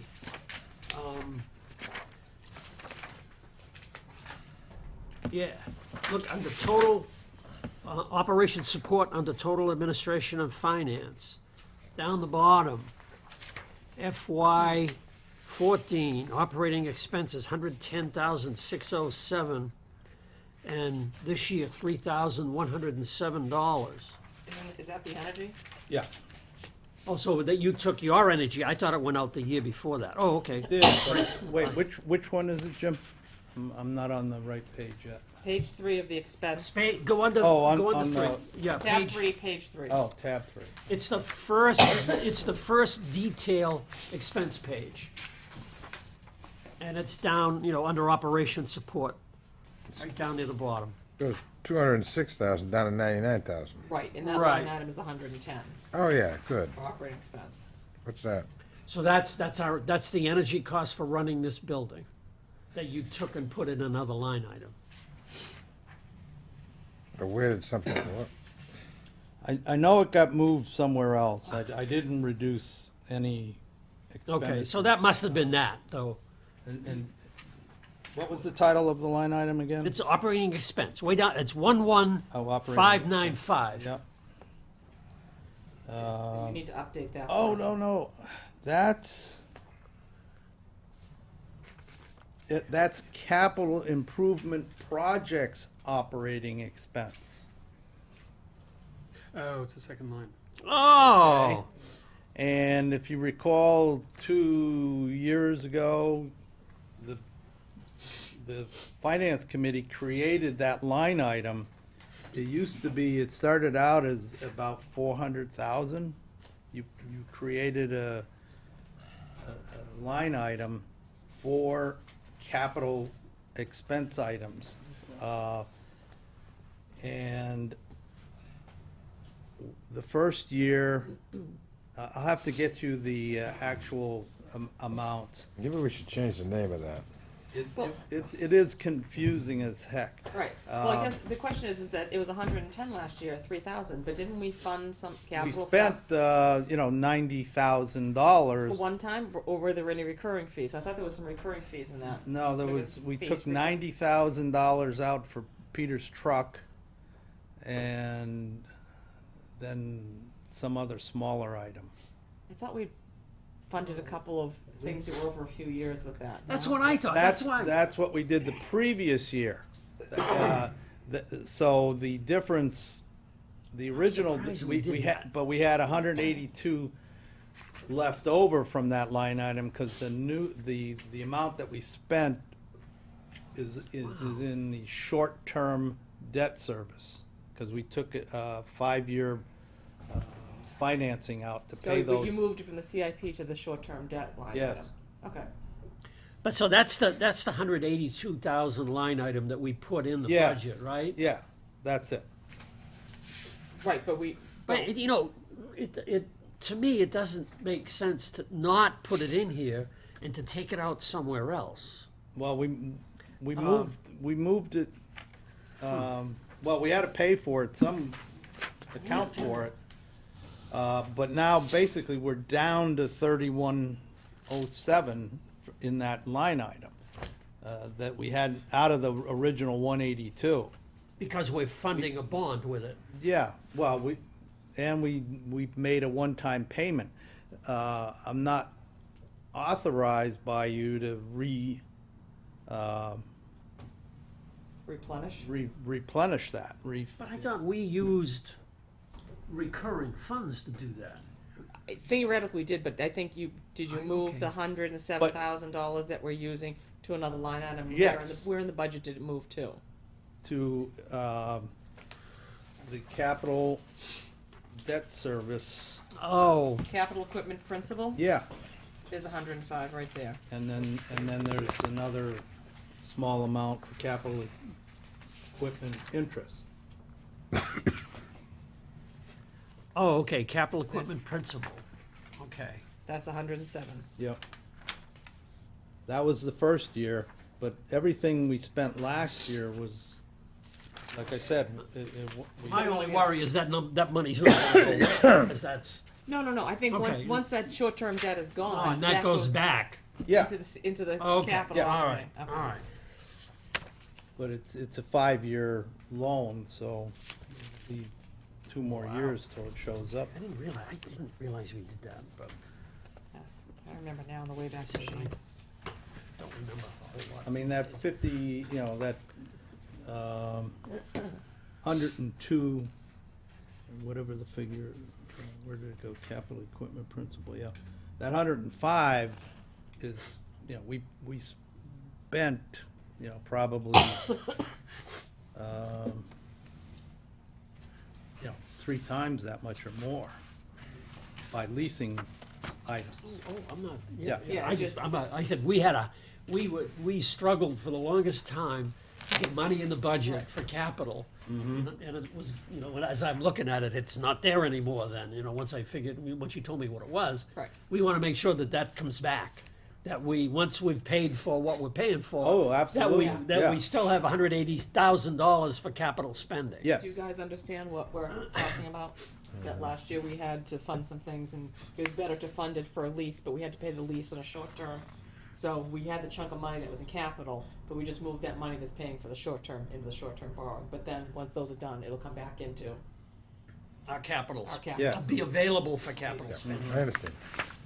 Okey-doke. And then as we go through the whole, that's a line item that as we go through moving everything else around and get all the final numbers, in honor of Andy, we may put money back in there, depending upon what the bottom Yeah, line. depends on, I'm not Depends, sure. it depends on what this bottom line is gonna, Where people are looking for I know, staffing. I have to know. I know. Mike, is there anything else you have Well, for us? You've got a- yeah, I know. just real quickly, well, it kind of segues into that. I know at the last meeting you asked for an updated long-term debt schedule. Oh, And if you look on the 3rd page of this handout is the payment schedule for the fire truck. I give this out every year, but everybody loses it. Yeah, I know, that's, So we have, Veggie sheet. yeah, I should have, oh, this is. yeah, we have a payment due on July 15th. Plus 3 years. I'm sorry, it's 3 years. I'm dealing with FY 15 and I don't know what calendar year I'm in. So we do have 3 more So we years. do, yeah, we have 3 payments. 3 more payments left. And so we gotta figure out, in the grand scheme of things, where that money's coming from. Yeah, Okay. that'll need to, probably be a, Well, we have 15 and 16, right? yeah. 143 and change. Now, where does that $76,000 come from? Well, we've been doing a warrant article and taking it out of, Ladder truck. Oh, on that truck. Yeah. taking it out of free cash. Okay, we Mike, have for our it. next meeting, can you provide us an update of where we are on all of that, the free cash staff fund? Yep. Got a And, lot of stuff. I always get questioned, when's this bond payment gonna end and Yeah, I know, that, yeah, but, yeah, that's good. one thing, don't plan on spending it, the biggest one here is about 250,000 with interest and principal, but that's a tax excluded, Oh, is it? so it goes away, the Yeah. payment goes away, but we the don't, funding goes we don't away. pick up any, Who's that? this, school refunding, next to the last, right above energy Oh, conservation. school refunding. Yeah, Right, so that's not part of Prop 2.5. no, it's gone. Right. But what it does No, is, That is part of Prop 2.5. is that, Yeah, but it doesn't go, it's, once it's done, the What's tax, it was, what's this? It doesn't continue on forever. Once it's a bond paid, exclusion. It's excluded. Right, it's an exclusion. Yeah. but no, but it's not, it wasn't a Prop 2.5 added to the bottom line of what we can raise It's the added tax. to, yes, it's added to the levy, It's added to the levy, it's not part of the levy now. correct.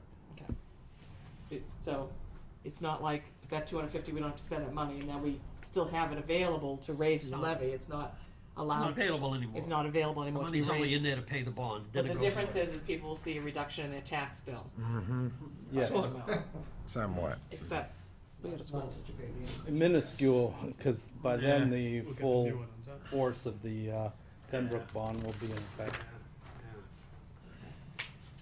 Hello, you'll notice it in 2017, because this will, you'll notice it off your tax rate. Because that one goes away, and that's a substantial part of, Yeah, I mean, we're taking 250 off and we're gonna be paying 1.2, right? at That's what least. the 1.232, that's 15 million, is that the 15 million you're gonna borrow for now? Yes, Okay. Yeah, that's a sizable chunk of that, oh, but then you're gonna do another 10. True. probably, yeah, at least. Oh, yeah. Mhm. Okay, so if we Any can other get questions?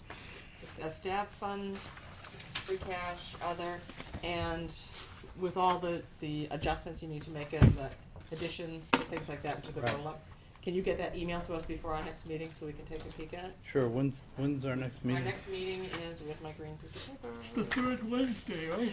Yeah, I believe so. The next meeting is Wednesday, the 26th. We're saying warrant article review, but I think when does the warrant close? Does it close 2 nights before the 24th? 23rd, yeah, it's 24th. 24th? Okay, so you'll be able to give us what the warrant articles, the preliminary warrant articles, and I think if we can have on that night a more detailed discussion about the budget, because the school committee, they don't have the numbers, I might have forwarded that to you, they're voting on their budget next,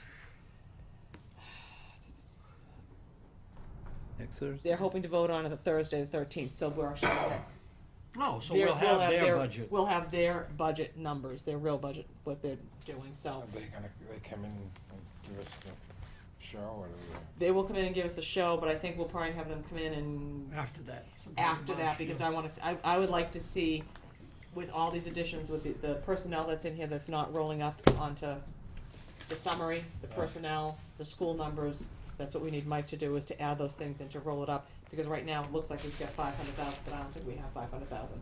So, I did talk with Joan, and she said even with a 2.5% increase in salaries, then they've got steps.